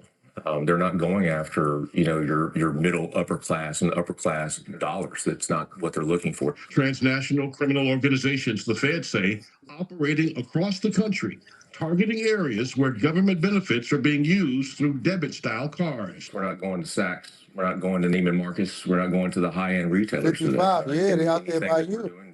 Today has been defined over the past 45 operations across the nation. And over the last 2 days, 10 teams of task force officers and Secret Service analysts crisscrossed Tarrant County, from big box to mom and pops. So what we're doing is an educational outreach, and we're going to all the locations that accept EBT. From familiar low-cost stores to local specialty small neighborhood stores, looking for copycat devices like... Congratulations, Brian. Also, you guys, I know you're not like tech people. You don't know how to look for this stuff. But look how good they are. Look at how good they are at making these devices. And these are all either the whole device or just a cover. So all they need is a few seconds to just snap that on there, and they got you. Once they snap it on there, they got the device. Sometimes they got a Bluetooth, so they don't even got to come back and get it. They got a Bluetooth that sends the information. Sometimes they come back, and when nobody's looking, they'll take the whole thing off the entire thing, off the whole the cover. And in some of these stores, you ever notice that they hand you the machine to swipe the card and put your number in, and then go do what they got to do, go get the baking goods or make the coffee or whatever like that? Those are the same places you got to look out for. The little bodegas, the stores that make the fast coffee and everything like that. Because when they hand you the device and they turn around to make the coffee, that don't mean that everybody that they hand in that device to is not going to snap something on there. Be careful. Look how they look. Look just like the ones that's the real ones. Like these that look like the real thing, except it intercepts your information and your money is gone in minutes. So each day, if you pull on the corners on this to make sure nothing's stuck onto it, and what will happen is when you pull up, and if there's another keyboard in your hand, and there's a keyboard here, then more than likely you have one. Store owner Abdul Mohammed, glad to see the visitors. Because I've seen customers say we've been complaining, They come here and they were trying to buy something and there is no money on it, and they were confused. Analyst puts hands and eyes on more than 1,500 points of sales terminals, ATMs in convenience stores, and gas pumps. The team we were with did not find any skimmers at Mohammed's store or others, but at least 10 skimmers were recovered in Tarrant County. Mike Peck is the D.C.-based Secret Service agent in charge of this nationwide operation. And when we started the overall Orion initiative, it came down to the fact that we were going to combat efforts that were stealing from the poor. And it continues today. Anna Silva, glad to see it. A lot of people think that EBT cannot be cloned, but it's possible. It's very possible. And Mike Peck, the assistant special agent in charge over this operation, says one skimmer, Clarice, could steal up to $1 million in terms of the ability to hold it and store it, depending on how often it's used. But since this operation began about 3 years ago, they've been able to prevent almost $573 million from being stolen by fraud. And you know, all the people that I've spoken to over the last couple of days, the biggest question folks ask is, how come I can't get my money replaced once it's stolen from my card? The answer is Congress had authority until 2024, but that authority to replace stolen funds expired. There's been no new congressional action. It's up to states now to replace your monies if they are stolen or your cards cloned. And the state of Texas has made the decision not to replace those funds. Hey, Sean, it wouldn't do you it wouldn't do you bad. Disturbing new allegations against Eric Swalwell as it wouldn't do you bad to hit a treadmill or start doing some stretches with us in the morning. We have one of our concerned people that are in the chat saying that guy does not look healthy. Let's get back to the topic of the story, though. All of the people that are losing their money off of this, the real people that need the assistance. And you heard what they said at the end? There is no program put in place to replenish the monetary. There's also nowhere to really lock anybody up. Because the guy that's at the register, he's going to say, I just work here. I don't know what's going on. Exactly. Could have happened on a different shift. Had to replace my debit card 4 times the first year I was in DFW because 7-Eleven gas stations in the pumps. See that right there? Yeah. Look at that. He eating steak every day. Hit that like, y'all. You guys appreciate the content that you're getting right now and you like the show and you want to be a major part of it, go ahead and subscribe to the channel. Become a member. After 3 months, you start getting perks. We got all sorts of new membership things coming up. Actually, today, we're going to be doing members-only videos. We're going to be releasing the Verizon video. When I call Verizon, after they took $450 off my card. That's right. Same similarity, right? I had the back and forth with you guys. You're going to love it. You're going to go to the video section and you're going to see Boogotti talking to Verizon and trying to figure out, how am I going to get my $450 back? Did I get it back? Did I? I don't know. You guys got to see the video in order to know that. And you also got to be a member in order to see the video. Stuff like that. Exactly. And then we got the man on the street coming. That's going to be really fun. That's going to only be members. Man on the street, only for members. You guys, let me ask you a question. How many people go and buy food at Trader Joe's? I do myself. I like the little potato patties. Those potato patties, oh my God, the potato fritters, woo! The fritters, the potato fritters, oh my God, don't even play with me when it comes down to those potato fritters. You guys know how I get down with those. And then they got the, what else do they have at Trader Joe's that I like? I used to like the mango slices and the pecans and stuff like that. How many people here actually eat at Trader Joe's or bought something from Trader Joe's? Let me know in the comments. Yep. Who owns 7-Eleven conspiracies? Epic, okay? Another reason that's why I prefer to pay cash. I've seen this movie. I love Coming to America. You're funny. Let's keep on moving forward. If we had a Trader Joe's, I would. I don't think we have a Trader Joe's in Tennessee. I'm glad you guys are telling on yourself because I see where you guys are at now. What's up, Tennessee? What's up, Tennessee? Huh? I love Trader Joe's, but damn, it's expensive. I've been once. Well, guess what? You know why it's expensive? Maybe because they got a $7.4 million settlement that you could be part of. It's a class action law settlement. Yeah. You didn't know that there was, let me show you guys what was going on at Trader Joe. $7.4 million, and you could be a part of the class action lawsuit. Trader Joe's agreeing to pay $7.4 million to settle a class action lawsuit that accused them of putting customers at risk of potential identity theft. Our Sophie Flay is here with more. Good morning, Sophie. Rebecca, good morning. If you used a credit or debit card at Trader Joe's from March to July of 2019, the grocery store chain may owe you money. The lawsuit claims that during that period, certain locations printed receipts that displayed sensitive financial information, putting customers at risk. Trader Joe's denies the allegations and any wrongdoing and says no one has reported identity theft. But you don't need to be a victim of identity theft to submit a claim. Some eligible customers were sent emails or postcards alerting them of the settlement, but if you weren't, you may still be eligible. Here's how. If you made a credit or debit purchase between March 5th and July 19th of 2019, and you got a receipt displaying the first 6 and last 4 digits of your card, you may be eligible. Businesses are barred by law from printing more than the last 5 digits. The parties estimate 757,000 unique card numbers are affected. The estimated payment is $102.45. The actual payout could be less than that, with fees and expenses. Attorney's fees alone are estimated at nearly $2.5 million. Eligible customers can submit a claim online or print out a PDF claim to be sent by mail. Michael?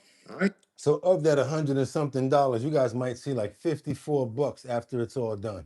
Yeah. Join up on the class action lawsuit. See if you can jump in. Trader Joe's. Just Google it. Might get the PDF. Send it in. Free 54 bucks. If you ever went to Trader Joe's before and you ever used it between 2019 and 2025. Hey, go get your money, Brian, if anybody ever used it. And yes, congratulations to all our new members and congratulations to all our new mods. That's right, you guys. We got new people. We got Sam Champion in the building in the house right now. We also got Winter Rising. Can't forget about our vets that's always been here, Liberty and Justice. Can't forget about Kendra Walker. Also can't forget about Rebecca Lanya and Bueno. Can't forget about my brother Casey Ramos. We also got more. It ain't over yet.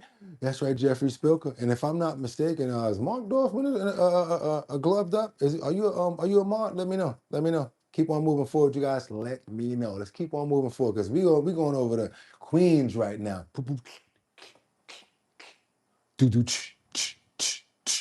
years ago, a friend of mine asked me to say some MC rhyme, so I said this rhyme I'm about to say. The rhyme was deaf and it went this way. Remember that right there? Yeah, Sucker MC, Run DMC. They come out of Queens. And this story right here comes out of Queens as well. It's not a good story. It's a follow-up to another story that we had 2 days ago. The police now are searching for a Pow Pow man after a 15-year-old Pow Pow in St. Albans Park, you guys. Terrible situation right here. And like I keep on saying, it's not even the summertime yet. It's not even the summertime yet, you guys. Can't even go to the park to play basketball. It's crazy. Yeah, police looking for him. We hope they get him. New images just released in the search for who shot and killed a 15-year-old in St. Albans, Queens. What began as a basketball game turned violent, ending in gunfire in broad daylight inside of Roy Wilkins Park. Eyewitness News reporter Krista McNally spoke with the victim's aunt and joins us live in St. Albans with the latest on the investigation. I used to be in this park, Roy Wilkins. This is where the Lost Boys did the Lifestyles video at. Yeah, Jeeps, the Lex Coupes, the Beam was in the Benz. It's the same park. Yeah. Krista? Well, people here at Roy Wilkins Park were sad and stunned to find out that a 15-year-old was shot and killed here last night. Now take a look over here. Police just put these posters all around the park in hopes that someone might recognize the alleged shooter because that gunman is still on the loose. Newly released photos from the NYPD show the alleged gunman that police are searching for. I'm shocked. I'm genuinely shocked. Like literally, when I literally bring my son here every day. According to police, a large fight broke out on the basketball court just after 6 on Thursday night. They say one shot was fired and Jaden Pierre was struck in the chest. I came running over here to make sure everybody was okay, especially my friends. And I seen a kid lying dead. The 15-year-old was taken to the hospital but could not be saved. Kids nobody don't know how to act no more. It's pretty like dismal and sad and like it's disheartening, but it doesn't happen too much. The other young people who were at the park scattered, and the gunman is still on the loose, according to police. Queensborough President Donovan Richards released a statement saying, in part, the pain of losing Jaden Pierre to gun violence at 15 years old is indescribable. The younger and younger, they're getting guns now, What can we do? We spoke with Pierre's aunt, who was too distraught to talk on camera. With tears in her eyes, she described him as her favorite nephew and just such a sweet kid. A woman who knew Pierre visited the park this morning. She described him as energetic and someone who looked out for others. He was very inviting to my son every time my son ever played basketball with him. This could have been prevented. Everyone that stood by and watched, they had a moral obligation to say, y'all stop. It's not that serious. The motive in this case is still unclear, but we're told it may be gang-related. Hopefully this awareness can do something different for all the other kids who come here too. And be careful when you interfere and stuff like that with that y'all stop. This ain't that serious. Because nowadays they're already on Eamon time. and they'll turn around and try to do something to you too. A lot of these kids is already programmed to go, just be on go mode. So be careful. Be careful out there, you guys. Watch your kids too. No arrests have been made, and police are reviewing video of the suspect allegedly running away. That is the latest from St. Albans, Queens. Kristen McNally, Channel 7 Eyewitness News. New images just released. Man, oh man, 15-year-old, and the one that did it, he's still on the run. Still on the run out there, possibly going to be hurting somebody else, you guys. They need to get him off the streets immediately. And yes, you guys, it's not even a full summer yet. They're not even all the way out of school. 15 years old, lost his life. That's the worst time. That age right there, you remember what you were doing at 15, how precious that time was? Every time this happens, it just takes me back to the exact year to make me remember and how precious that time was back then. But also, Lord, I got to remind you, I got to say one thing. I knew who you were. I knew what the word of God was, and I knew what my soul was about. And I also knew what was right and wrong. And I knew what could happen if I got myself in situations like that. Why I keep on saying parents have to be more responsible and give us a product or something to deal with when they send them out in the world. Because if there's nothing that we can deal with out here and they're going to keep on doing stuff like that, all we're going to do is keep on getting the same results. Yes, we can try to be the village, but you got to give us something to be able to control in the village or help out in the village. Give us something to work with. I keep on saying the product because that's what I mean. Show us a good product so we can have something to work with. I want to pray for the family as well as the loss and the tragedy in this event. And I pray that we have a very low, if no count this summer, of more things happening like this. Because, Lord, we have enough. We have enough going on as it is. Amen.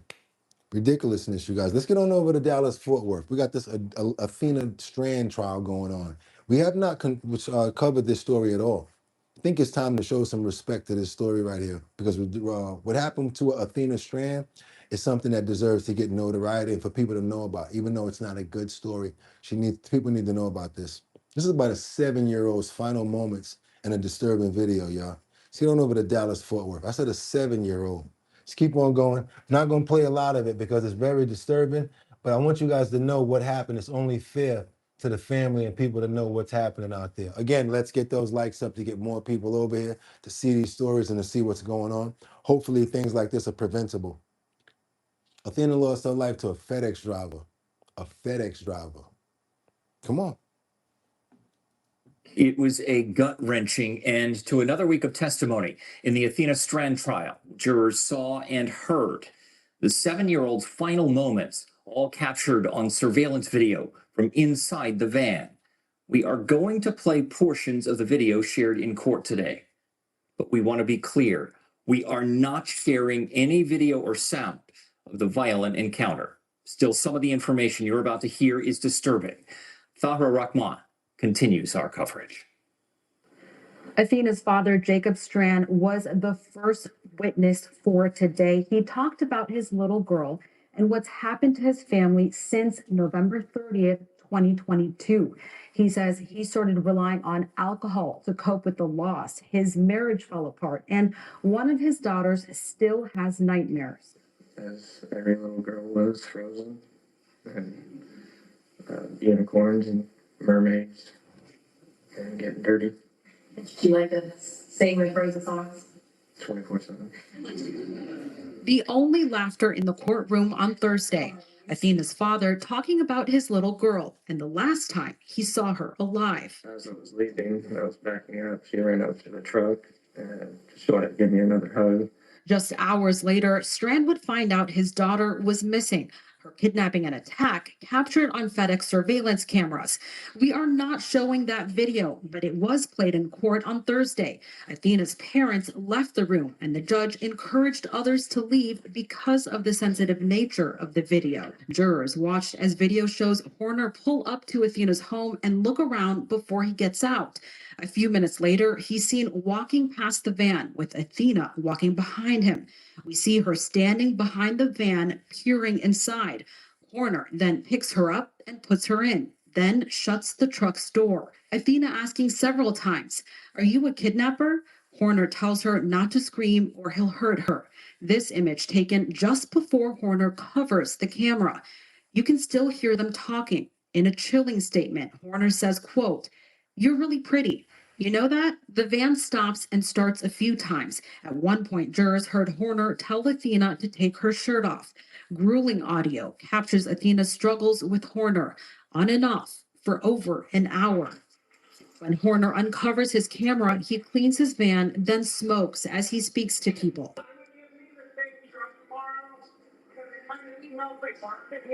Telling his employer and a loved one that he got sick after eating a bad lunch. The video ends as Horner pulls into the FedEx station, zips up the backpack that investigators would later find, and goes home as crews continue searching for Athena Strand. Jacob Strand says what he misses most about his daughter is her laugh and her spirit. He said he hopes the jury makes, quote, the right decision. That jury won't be back until Wednesday, according to the judge, at which time we'll start hearing from the defense on their case. In Fort Worth, Fahira Rahman, NBC5. Woo! Well, you guys see how hard it is for me to do stories like that. That's why sometimes I stay away from them, but sometimes you got to go into the fire. Sometimes you got to deal with the demons. Sometimes you got to let them know that you are a man of God and that no matter what they do, he's going to stand by you and he's going to be there to protect you. So guess what? Had to swallow my pride because, yeah, it's a lot more that they had to deal with over on their side. And I want to pray for the father. I want to pray for little Athena's soul and her family. Every single person that's affected by this tragedy. And I'm praying that this man's dealt with the way that he needs to be dealt with. I know I'm not supposed to say that, but yes. Also, Lord, please protect our children and protect them out here. And parents, please try to make sure that you know where your children are at all times, at all times. I'm about to show you guys something in a minute that's going to be able to help you with that. Please pay attention and please stick around. This gadget I'm about to show you, I promise you, it's going to be worth you guys sticking around and you would not even believe what it can do. Saved so many women's lives. So that's why I'm praying under it now. I want you guys to know about it, and it's coming up soon in a couple more stories. Amen. Let's keep on moving up. Let's keep on going. And you know how we got to do it over here. Yeah, we got to try to change it up a little bit because we don't want to keep that in us. It's a story that's happened. Yes, we can give our compassion and our love about it, but we got to keep moving because we have to maintain as well. We have to maintain as people as well. Let's keep on moving forward. We got this situation now as a fake Justin Bieber rep. That's right. He was acting like he worked for Justin Bieber. And the next thing you know, he pulled up at Coachella and he drove off with all of this man's Elio ET rental trucks. He thought that he was like renting these little buggies to Justin Bieber and his crew for Coachella. Guess what? It wasn't Justin Bieber and it wasn't his crew. And next thing you know, his little buggies is on the way across the Mexican border. And he saw it happening because what? He had Bluetooth and he had what you call it on it? The tracking device on the trucks. Check this out, you guys. Crazy story coming in right here. Coachella. All a scam, and the business owner says a person posing as Bieber's staff requested 4 of those electric buggy rentals. But soon, those buggies were on their way to the southern border, leaving the company out hundreds of thousands of dollars. KTLA's Jillian Smuckler is live in Hollywood with details. Hi, you guys. Yeah, I do want to make note, there is no confirmation that Justin Bieber or his team had anything to do with this, but the owner tells us that scammer used his name to make his last-minute requests seem legitimate, and that's ultimately what led to 4 of his vehicles being stolen. Is it too late out of space? Hey, don't try it. Don't try it. Don't try it. It's definitely great. Coachella weekend. These little babies are gonna go to work. 4 electric mokes gone after a scam tied to someone claiming to work for Justin Bieber at Coachella. Before we get a phone call for a last minute request for 4 cars to go to Coachella for the headliners, which is not out of the ordinary request at all. We've done it a lot of times. The caller claims the cars were to shuttle the pop star between a private villa and the festival grounds. I didn't want to leave the Biebers high and dry and never thought this would happen. But there were warning signs, including a $20,000 deposit that never came through. I didn't think anything of it because he was scatterbrained and that's normal. And he said his wire got out a little bit late. We should have it in the morning. The cars were delivered to Palm Desert, but just hours later, something wasn't right. We have a moving vehicle, going down the 10 freeway west. I realize they're not going 30 miles an hour. They're on a flatbed. When Marta called the renter, the man claiming to be with Bieber insisted everything was fine. What are you talking about? I go, what am I talking about? Is my car is going down the 10 freeway. What are you talking about? Marta says he immediately called. So he knew where the cars were at. He was trying to get them joints across the border. He said, I gotta take them to the other Bieber, Mexico's Bieber. It's not the same Bieber, my friend. This Bieber lives inside of Mexico. That's not the same Bieber. BHP trying to stop the vehicles before they reached the border. I was tracking them down the 215 to the 15 Escondido. I go, they're heading towards the border. Stop these cars. Stop this train. But it was too late. I watched those cars go across the border into Tijuana.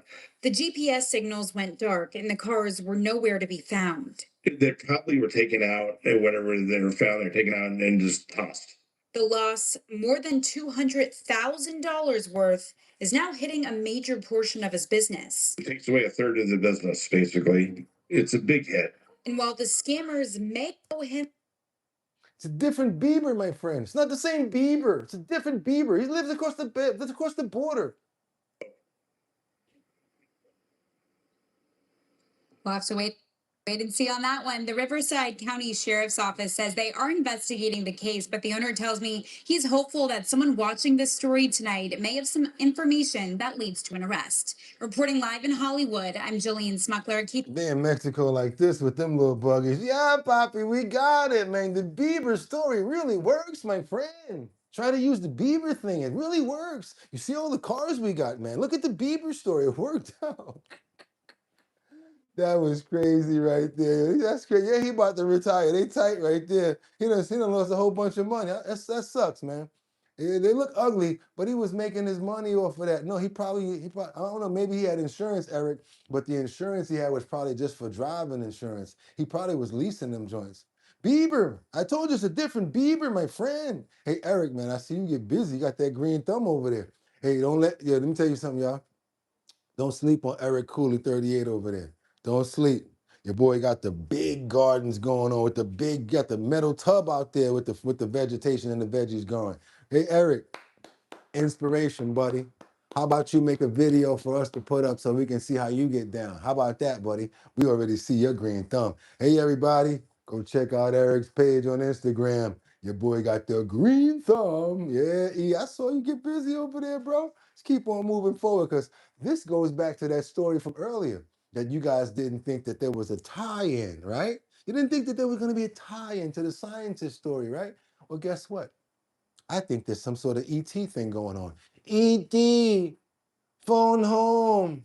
Exactly. That's right, you guys. This one right here is a serious one right here. Trump basically saying that the UFO files is about to be released. And he says very interesting stories that you guys got to understand that's coming out. Yeah, so I don't know if it has something to do with something else, but they saying it could have been aliens. They're here. They're here. That's right, you guys. They are here. Let's go. Let's go. It's on. Well, President Trump is making an out-of-this-world announcement. I recently directed the Secretary of War to begin releasing government files relating to UFOs and unexplained aerial phenomena. The first releases will begin very, very soon, so you can go out and see if that phenomena is...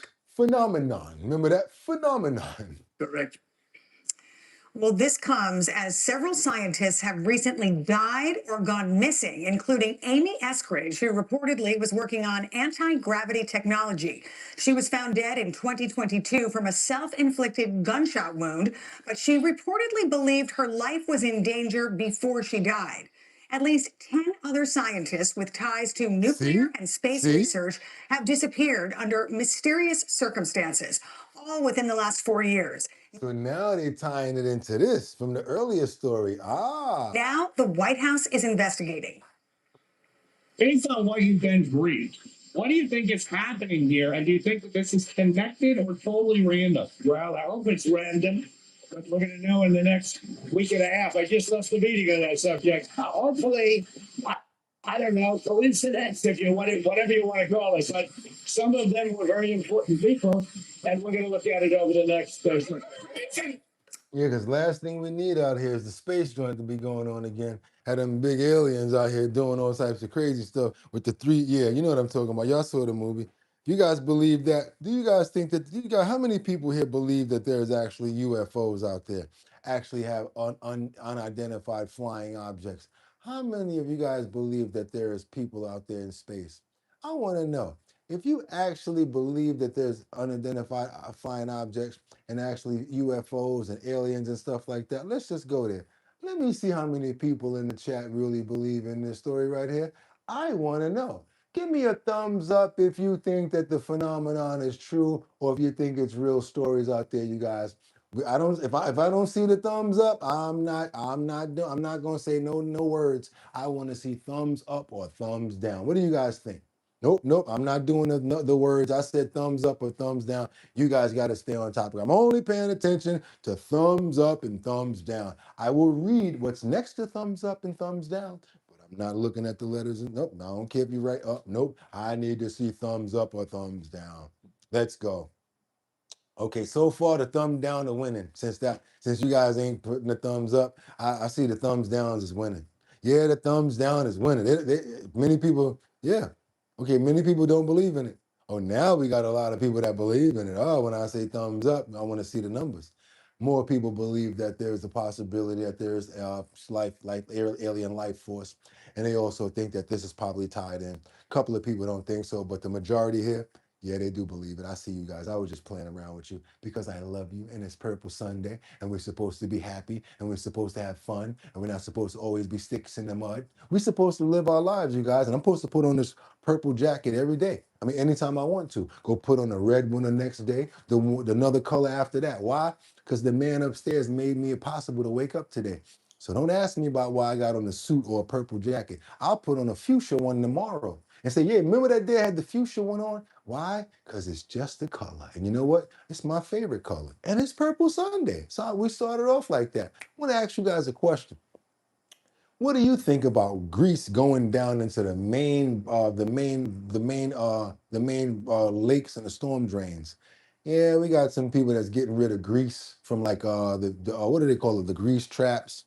And you can see this guy blatantly putting it right down inside of the storm drain, which is where the water goes. That's right out into the reservoirs, probably stuff like that. I didn't even know that this was so coincidental. We're gonna get on over to New York, and if I can make it there, I'll make it. Bum bum. Anywhere, it's up to you. Greece, New York. Greece, New York. Greece, New York? Yeah, there's a place called Greece, New York. And just by coincidence, there's a Burger King out there that had an employee putting gallons of grease into the storm drains. He got caught, they got a fine, and he might be in some serious trouble. Check this out. New at 6, an employee at Burger King in Greece was caught pouring gallons of grease down a storm sewer. This is what a witness soaked up after it happened. And that sewer runs straight into a creek. The first call the witness made was the chief investigator. You saw that duck in the water too, right? That's the same reason why you see people having to clean the ducks with the Dawn. You see that right there? Perfect example. Don't be dumping the grease inside in the storm drain. That's for water, fool. Reporter Berkeley Breen, who is standing over the sewer grate. The witness was parked at the drive-through window when he says he saw two employees carry out grease and oil pans, and he used his camera to capture them pouring it into that sewer. Right over here is the sewer drain. You could obviously see now how much oil's splattered around the area. Monday evening, Doug Bates took these pictures of a Burger King employee pouring the oil into the sewer. He returned Monday night. That's all oil. Then he used a handful of paper towel. Let's take a look at this. But as he drove by right through here, you could just smell the nasty, dirty, used oil. When I came here Tuesday, the DEC police and the spill response team were already here. And my video shows remnants caught in the grate. The DEC says it is against the law to pour restaurant oil on the street or into a sewer. Now, the sewer is on Top's property, But the problem is all those sewer lines run behind the property and into Patty Hill Creek. Oil and grease create what are called fat birds, which cause 90% of the blockages and cost New York City $18 million every year just to clean out. This Burger King at Mount Read and Maiden Lane is part of a franchise called JSC Management. In an email they wrote, the actions taken by the employee were not consistent with our policies or procedures. The matter was addressed immediately. So where do you guys actually get rid of it at? Let's see your contract with the actual oil company if that's the case. Let's see who comes and actually gets the oil from your traps or what you guys do with it if that's not the case. Let's see what your normal procedure is. I don't just want to see no regular letter. Appropriate corrective action has been taken, including discipline and retraining, and the procedures have been reinforced with the team. What did you think when you saw them do it? I thought it was kind of just odd at first, and I was like working in the food service industry. I knew that it wasn't allowed, and so I was like, all right, I'm going to take some pictures of it, and I figured Berkeley would be a good. Yeah, the banana. I'm dropping down on these motherfuckers over here. You come around here trying to pour some grease in the trap? I'm snitching on all y'all. Yeah, okay. I'm snitching. I wanted to look into it. The owner of this Burger King restaurant says they have a holding tank, which works, but they said the employee just decided not to use them. And they said they take the situation very seriously. In Greece, Berkeley, Green News 10, NBC. The state DEC I guess he said, hey, we work out of grease, so here goes some grease. says 3 to 5 gallons of grease was dumped into the storm drain. As a precaution, they put a device that absorbs the grease where the sewer goes into the creek. The employee got a ticket for illegally dumping a substance that can injure fish in a public creek. Dun-dun-dun. It was sick. Trying to hurt the fish and the animals and the wildlife. Let me tell you something out here, y'all. We can't just protect the ones in the house. We got to protect the ones outside too. We want to go fishing. You want to see the little turtles and everything like that. Last thing you want to do is see the little duck with a big old grease, all that grease around them. It's bad enough they got to deal with the oil spills and they wash them off with the Dawn. You guys know the commercial, but you also know that was a marketing scam as well because we showed you guys that. Procter & Gamble also. Let's keep it moving, you guys. And don't be dumping no grease down them traps. Y'all know better. Let's keep on going. Down the storm drain. You know better. Hey, Winter, how you doing? How's everybody doing right now? We've been on a roll so far. This has been a fantastic Purple Sunday, you guys. I love the fact that you guys decided to come here. What I want to tell you guys to do right now, if you appreciate the stories and everything that you've seen going on here today, go ahead and hit that like button. That's all, a double tap on the screen to get those likes up. Get those likes up so more people know what's going on over here. It's Purple Sunday. You're off. What you doing? Hit that like button. If you have not subscribed to the channel, go ahead and do so. And the people that's in the comments saying I need to sell this jacket, I might put it up on auction one day. Or maybe I'll get to the company and say, hey, I got a lot of people that like that purple jacket. You think we can do a deal where we make a couple and put them on my website? I would love to see some of the people here wear the purple jacket as well. Maybe some of the ladies might want to get a purple jacket, cut their wear for Purple Sunday to represent the show. Let's keep on going, you guys. I'm having a fantastic day here. I'm thanking the Lord for another day above ground. Happy to be here with my friends, and I love you guys, and I'm just so happy. Yes, so whatever the news is, I'm not going to carry the blues because you know what? I'm going to be the light for the day. You guys can take some light off of me. You know how they take a candle and they take the flame off and it still keep burning? Go ahead and do that. I'm over here. I got the flame for you guys. Let's go. Let's get it going, you guys. That's right. Brian, thank you so much. Get those likes up. Good show, Boogotti. One of our best, to be honest with you. Yesterday's was pretty good, too. Day before was pretty good, too. Seems like we just keep getting better at this. We gotta keep on hanging out like this. We got to do this more often. Where we going right now? We got to get on over to Trump and your buddy right here, Joe Rogan. They're talking about Trump announces reforms for psychedelic drugs. We talking about that. Woo, woo, woo, woo. Y'all know what I'm talking about, right? Man, one of them dudes gave me one of them things one time. I probably went to sleep for like 6 hours. You guys got to be pretty strong messing with that stuff. But this is some stuff that they're talking about, probably trying to do some tests on it or trying to see what they can do. I don't know what's going on with these psychedelics, but let's see what the president and Joe Rogan are talking about right here. Let's go. Tremendous professionals, medical professionals, most, and some military like Marcus, some great military professionals too, real heroes. Today, I'm pleased to announce historic reforms to dramatically accelerate access to new medical research and treatments based on psychedelic drugs. And Sam is working. See, when you do something like that, you activate me. When you tell me what to do, I got to do the other part of it. Sam is trying to tell you guys, if we just so happen to get 500 likes today, 6 people are going to receive this. How they going to receive it, Boogotti? Because all they got to do is email me at bridgethisllc@gmail.com and give me their address, and I'm going to send it directly to them. They'll get 6 of these. And if they really make sure that we get that 500 up, 500 likes or more, that's right. We got 6 of these keychains coming out. Those are the Our Bottom Line keychains. Make sure when you get it, you peel that blue off right there. That's right. 6 pieces of this one and 6 pieces of this. So total 12 pieces will be going out today. And we're going to pick random people. If there's 12 people that are in the comments, we're going to say, okay, this person, that person, this person. So let me tell you guys, don't feel any way about it. Make sure that you go to the bridgethisllc@gmail.com email address. That is bridge, like the Brooklyn Bridge. This llc@gmail.com. Send your address. I will let you know right there. Yes, I got you and I'm sending it to you. A lot of times we don't get any follow-up at all. So sometimes I wind up doing this. And those lucky people, they get both because I keep my word. One thing I do is keep my word. So if I say I'm gonna send 6 out, I send 6 out. The other day, someone tried to get slick. Tried to say, hey, Boogotti, send me my keychain. We've only made it up to 400. I'm sorry to be anal, but I gotta be that way. I asked for 500 for a reason. We gotta get over that plateau for a reason. There's a reason. 500 likes is not the same as 428 likes. I'm just being honest with you. So guess what? 500, you get 6 keychains from Our Bottom Line, or you get 6 decals. You get both. 6 and 6. So 12 pieces will be coming out here today. I'll see the emails, and Sam Champion just told you how it goes down. Let's get back over to the president to see what's going on with this new executive order with the psychedelic drug, D-rugs. Woo, almost caught me. Hey, you guys, that's good right there. I'm glad they're doing research and anything for the veterans, you guys. Woo, give it up for the veterans. Thanks to my grandfather. Thanks to my dad. Thanks to my Uncle Ronnie. You guys are stand-up men. If it wasn't for you guys, I would not be able to be the man that I am now, to be this disciplined, to be so high, so forceful as far as like when it comes down to my word and what I stand on. Yes, I do know when to break and when to bend, but you got to make sure, you know what I'm saying, you stand on your own and you got to be a man. And I remember you guys, and that's exactly why I show up like this every single day.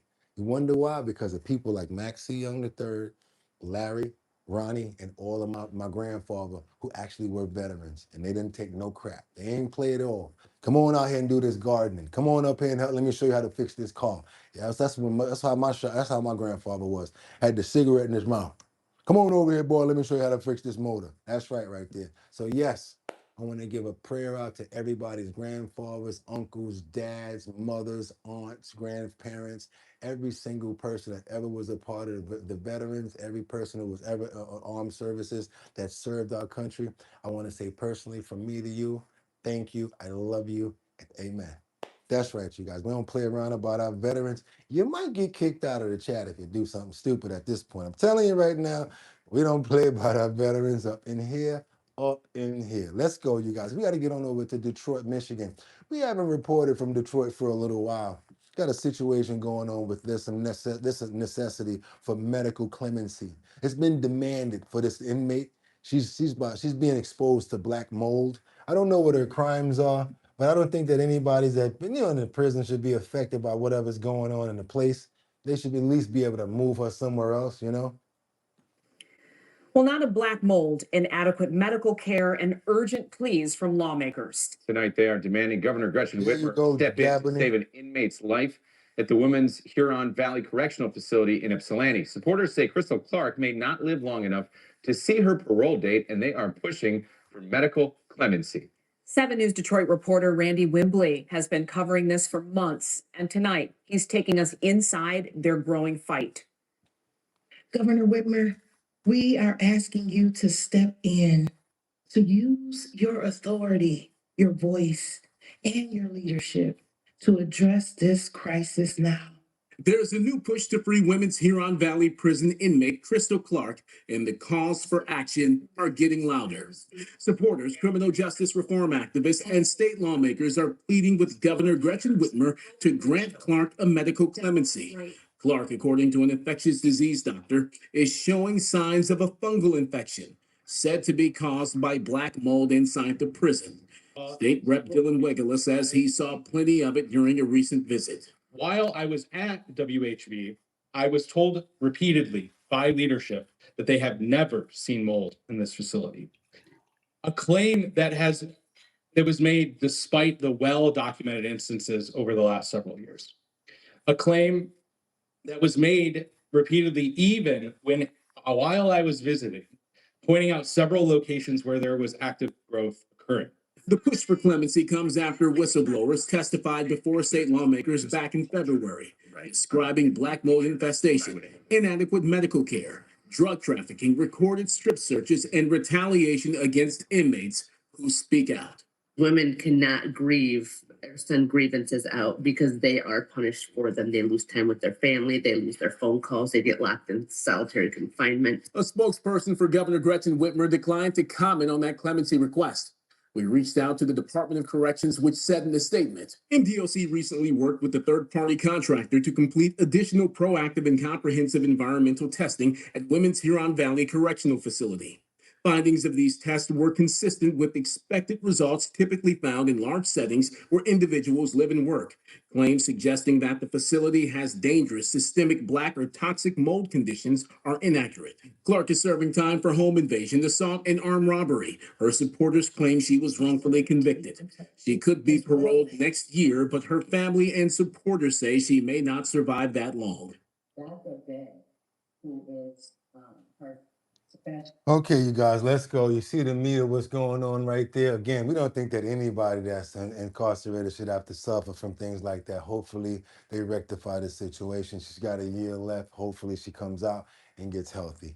Let's keep on moving forward, you guys. We got to keep on moving forward because now we got a real serious situation that the community needs to step in about, and hopefully they will, because we have to be a community when it comes down to stuff like this.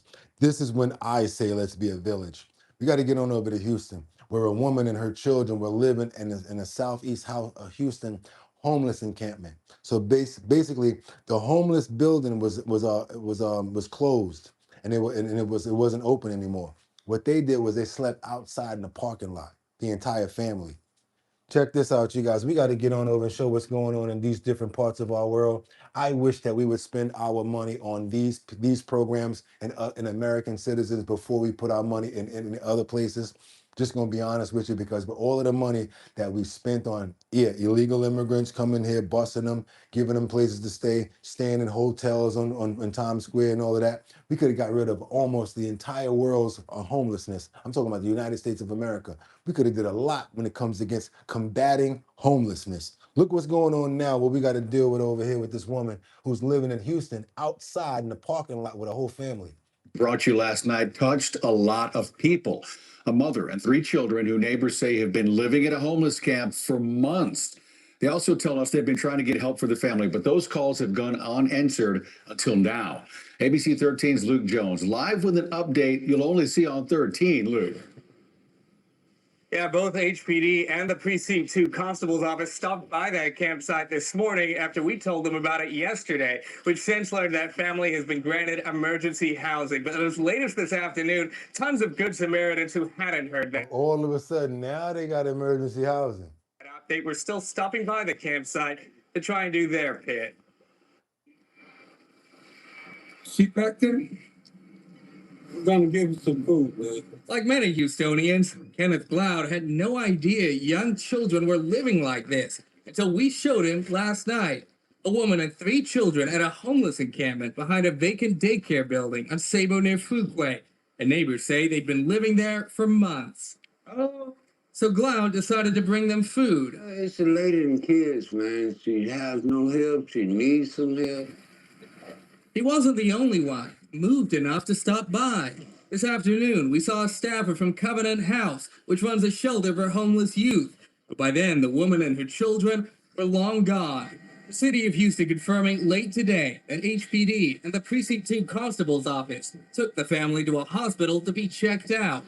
Precinct 2 says a partner agency is providing them with food and emergency housing. That's good, Ad Rains. Good. I'm too excited for that. When we asked HPD and Precinct 2 about the family yesterday, Both agencies said they hadn't gotten any calls about that, even as neighbors insisted otherwise. We've called police multiple times. They come out.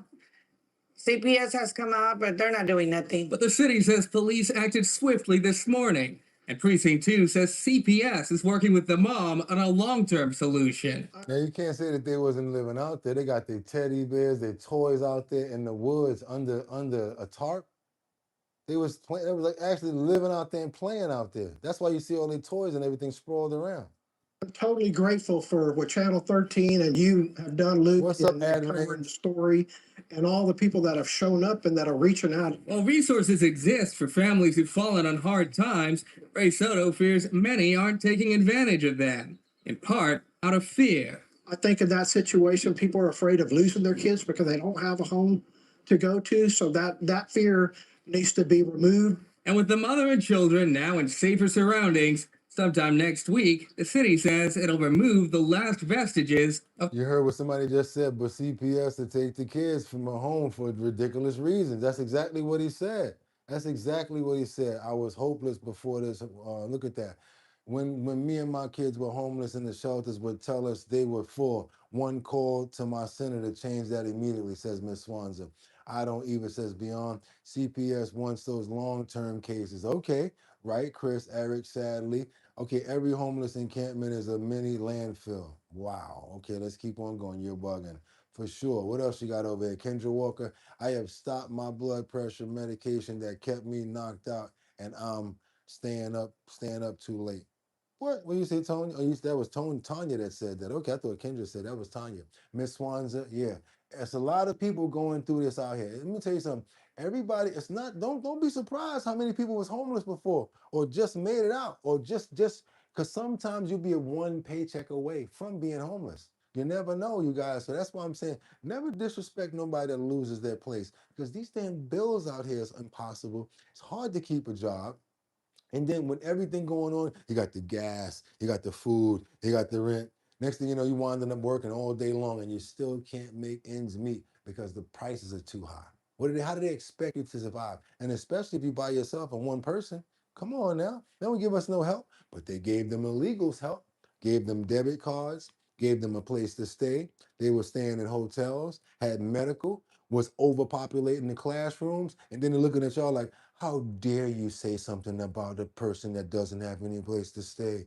They walked over the border to get here. How dare you guys? You're so wrong. Well, what about that veteran that they stepping over on 33rd Street when I was down there? Or the ones that was making fun of the veterans talking about, oh, you a bum. You don't know how to get money. That's why we come here. We take control of the situation. It's not just the Somalians that do that. When people see that they're going to overlook their own people, when people see the government overlooking their own people, they're going to get in line. Oh, they this and that. Oh, yeah, I'm in line too. Hell with you. Because they think about themselves first. And that's what was going on. It happens all the time. All the time. Stepping over the veterans that been here fighting in wars since the 70s, 60s, 30s, 50s. Stepping over them to help some people that got bussed in because they decided they wanted to walk over the border. What are y'all talking about? I'm supposed to feel sad for them? What about them? Let's go. Let's go. Don't start me, y'all. Let's go. We're going to get over to Los Angeles to Chino, where we got a stash of wallets that was found inside of a wall. I said it, inside of a bathroom wall. You go to 24-hour fitness. You got a lock. You put that lock on your locker, and you good. You going to go do your workout. You know what I'm saying? Y'all up in there like, doom, go, go. Kendra up in there, you know what I'm saying, kicking her legs up. Liberty doing her thing. Got my boy Marked off and over there hitting the heavy bag. You know what I'm saying? Jeffrey Spilker up there lifting about 350 pounds. You know what I'm saying? Trying to make sure he can break the record of the gym. But next thing you know, you go back to the locker room and your stuff is gone. Like what? The lock is gone, the wallet is gone, and everything. They do a little further investigation because they got a tracking device, and you guys ain't gonna believe where they found this wallet at and like 30 more wallets. This here is a case of some I don't know what's going on with this case right here, but I'm gonna tell y'all like this. This case right here I'm about to bring up is something that I never thought about, but I figured it out though. I'm gonna tell you guys what my solution is and what I think happened when we get this case. This is called the stash of stolen wallets found in a Chino gym. At a Chino fitness center, investigators on the hunt for a thief who is stealing wallets out of lockers. The stolen wallets discovered in the very gym where they were stolen. That's thanks to a vigilant victim. KTLA's Shelby Nelson joins us live from Chino, where she spoke with that victim and has the story you'll see only on 5. Shelby.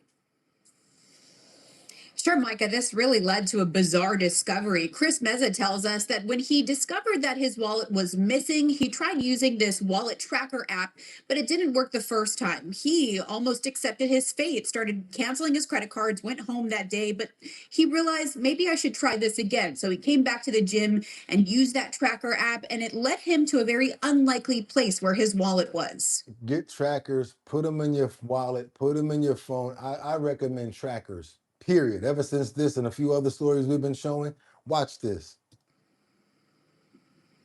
It was sad of the fact that it even happened, but it was more sad of the fact like how they responded to it. Chris Meza is talking about a bizarre experience he had at 24-hour Fitness that resulted in someone stealing his wallet.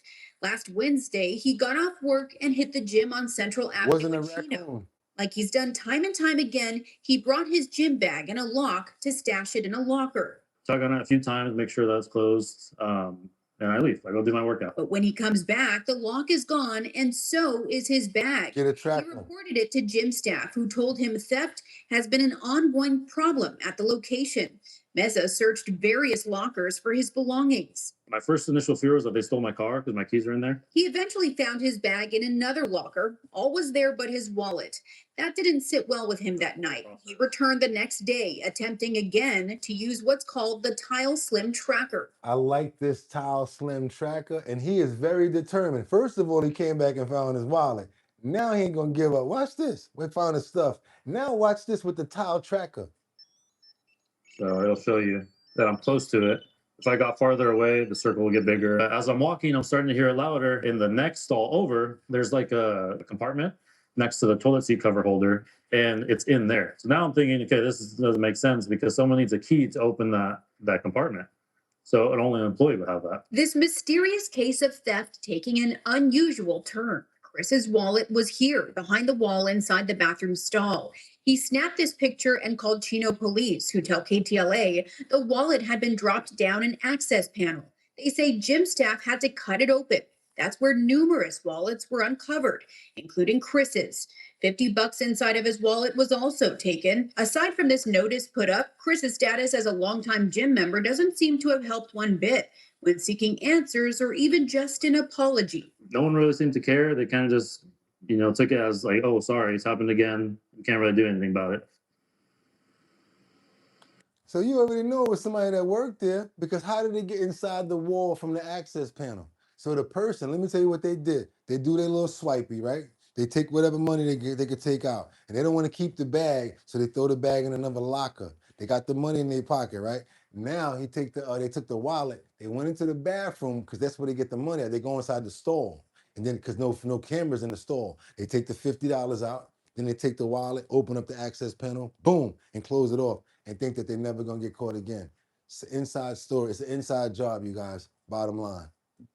Now, Chris was eventually offered $50 toward next year's membership. Oh, you want me to come back to possibly give me more 365 days of possibly getting caught again while I'm about to get robbed again with $50 off? So you're going to give me $50 for the $50 that I got robbed? How about give me my money back since y'all know what's going on? He also reached out to corporate, as did we. We're still waiting for a response. Police tell me that they are investigating, but they have not arrested anybody. Teddy says, I would have told him that 500 was missing. That's right. That's what you should have told him. 5,000. How about that? I had $5,000 of small bills, big bills in my wallet. They also say that they can't disclose how many wallets they were able to recover. Chris, however, says that there were 20 to 30 based on what he saw. Reporting live in Chino, I'm Shelby Nelson, KTLA 5 News. 20 to 30 wallets was pulled out of the access panel, you guys. Come on, ain't nobody really got no access to no access panels. And that means that every single person, every wallet, that had to be the same person. Because what you mean, different people that go there at the gym and do that 500 or 30 times? That's an employee that did that, you guys. They need to start getting some video footage, see who keeps on going into the bathroom, especially that bathroom, who comes in, who goes in there at certain times. They'll be able to figure it out. Let's keep on moving forward. I told you we had a good show today. Y'all didn't believe me. Let's double tap that screen and get those likes up. You guys trying to get some decals?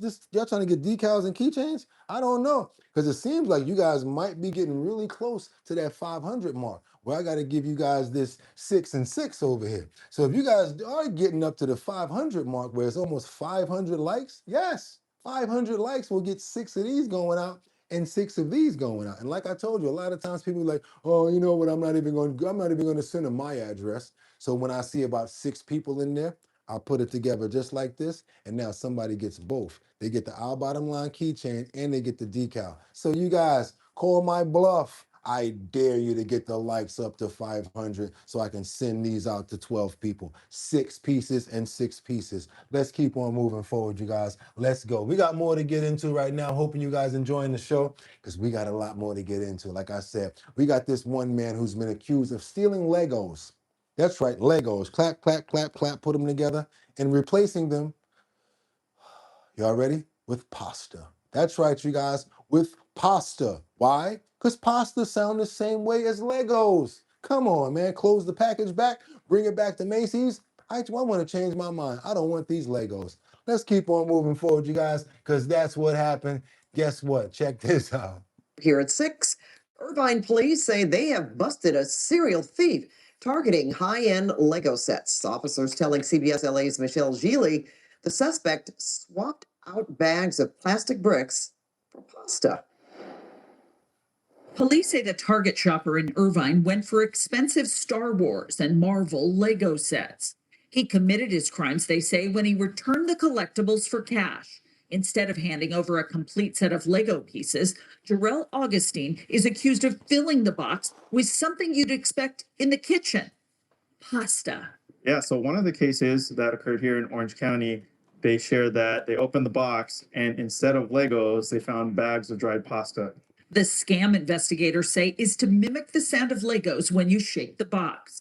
28-year-old Augustine from the city of Paramount allegedly stole Lego figures and other pieces from the sets, sealed up the boxes, and got refunds at Target in places like Costa Mesa, Irvine, and Westminster. Man, you got to be pretty low to make this your scam. You serious? You mean to tell me you really did something like that? As well as out of state. The loss totaled about $34,000. Police Department. Earlier this week, Irvine PD tracked Augustine to his apartment in LA County and arrested him. Linguini. Lego Guini. They seized all kinds of Legos, pieces sorted in plastic display containers, and at least 15 bags of elbow pasta. And these were definitely the sets that were consistent with what he was purchasing and then returning. These were Star Wars sets, Marvel sets, which have a very high value in secondary market. Irvine police say Augustine is linked to dozens of cases across the country in places like Texas and Tennessee, from New Jersey on down to Florida. All Legos from Target, some of the boxes containing pasta. In Irvine, Michelle Gili, CBS LA. What's the problem? Don't you like your pasta? Oh, come on. What's the problem? I thought you liked the Sopranos. Maybe you want to make some veal cutlet. Maybe you want to make some linguine. So my friends, go ahead and put this fool literally put pasta. Yes, y'all heard it. Pasta. I'm not talking about Rasta pasta. This fool put pasta. And you guys remember, they did tell us that this is the #1 pasta, right? And oh my God, it's so good. I love this pasta right here. Let's get off the topic. You can make this hot or cold. These right here, woo, baby. Trust me, I'm about to make them later. Messing up my Lego set. I'm about to snap these together and make me a Star Wars set, you guys. These are multi-purpose. You can even use them as Legos.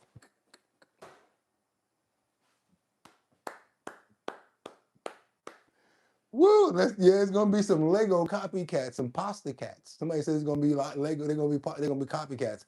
I'm saying that there's gonna be some pasta cats.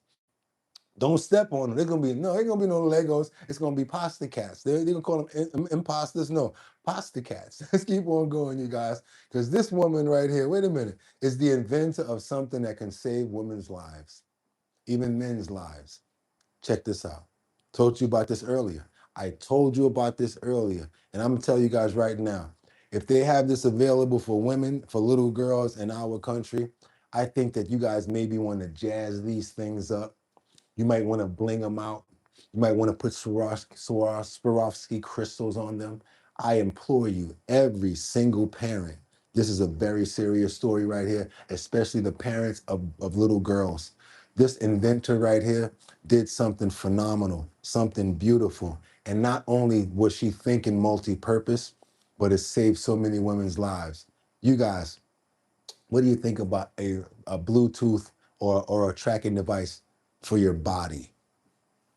Keep that in mind. Keep that in mind, you guys. Check this out. Check this out. So now we got a situation where they're taking the kids and stuff like that, right? Where they're doing that, right? Check this out. We got to go on over to Bahali. Her name is Bahali Mapflili, inventor of the alerting earpiece on helping save women's lives. Let's get on over to this France 24 English. Check this out, you guys. Now it's time for today's perspective. And at the age of just 16, my guest today came up with a truly revolutionary idea designed to help and protect women as she dreamed of a safer South Africa. At what was the height of a real gender-based violence crisis in the country, Bahali Mapflili invented a rather special earring used to alert people to any problems that women might be having. Just a few years later, well, it's safe to say that she did not stop there. We'll talk about the earring. Because you're not going to suspect somebody to have something in their earring, right? The tracker in the earring. What she's doing at the moment is just a moment, but she joins us now from Pretoria. Thanks very much for joining us on the program. Let's go back first of all. Now, the reason why I'm going to bother you guys right now is because I like to get information out. More people see story. If hit like button, more people hit the like. More people see the story if I hit the like button. Yes. More children, more women, more people will become aware about this item right here because you're hitting that like button. YouTube sends the signal up and more people come over. Come on, hit the like button, guy. I've been giving it to you. Don't say we ain't have a whole bunch of mic drops all day. We've been killing it up in here, doing it. To what happened when you were just 16. Where did this idea come from for this alerting earpiece? Good morning. My name is Mphahlele Buhlali. When we talk about alerting earpiece, it's actually an amazing device that started when I started as a 16-year-old. And I was just, looking at the news. And my father used to say little knowledge kills. So watching the news at my home, it was one of the most important things. So while watching the news, I realized that there's a lot of human trafficking cases, rape cases, and gender-based violence reports. So I decided to be part of the change by joining a science expo competition and then come up with a solution to this problem. So how bad did you think violence against women at the time was? Did you see it on a daily basis around you? Yes, in South Africa, especially in the rural place that I'm from, which is Tamarani, it's a tragic issue, and we are facing this on a day-to-day basis. Even though it wasn't people within my near surrounding, my family, but the community at large was facing the same issue, which was gender-based violence, human trafficking, and other social-related issues. So I took it upon myself to be part of the change by making sure that I implement solutions that will help not only people within South Africa, but people up in the world. So tell us how it actually works then. Okay. So when the victim is being victimized, what they do is press the button. The earring will be discussed as a design of an earring. So what they do is press the button on the earring, and then it opens up to a small camera, captures the face of the perpetrator, and after that, it will also track the live location of the victim, and it will send those information to connected devices, it be your family members and the officials. So with that being done, they will be able to find you using the location and also the photographs and videos that device captures. And how much of it? So they'll mess around and get this dude picture. They'll be able to track you and be able to, hey, put it on the news right now. We know who he is. You see that? It's Purple Sunday, y'all. Come on now. Hit that like button. We need to be at 500 right now. Y'all trying to get to where we're supposed to be at. We should have been at 500. But stories like this, innovators, people that actually create stuff to save lives, let's get those likes up to 500. I know we already over the occupancy. We probably got more likes than we got than we got people. So what? Hit it again, y'all. Let them know that we're not playing. This is our bottom line. We do this every day. I told y'all it was going to be a good show. What difference do you think it's made? I mean, it's been 5-6 years now, hasn't it, since you first came up with the idea? I mean, do you think it's really helped people and managed to achieve what you set it out to achieve?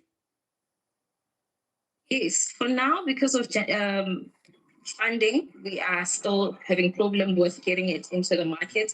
Because of funding, she's having problems with getting that into the market. She needs the right type of funding behind her for a smart idea like that. Anybody on Shark Tank, y'all need to get behind this. However, the confidence that it has brought upon the society and given the world at large, people are, texting me on Instagram, on my social handles to talk about how much this has brought confidence in them, and also it has brought hope, which is exactly what it's supposed to do.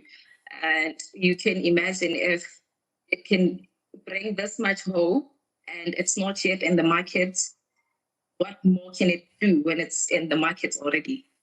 At 5 years, 6 years on then, I mean, it's something that you've continued to follow, hasn't it? Not just with the earpiece, but with other issues, other things that you've now taken part in and done to try and...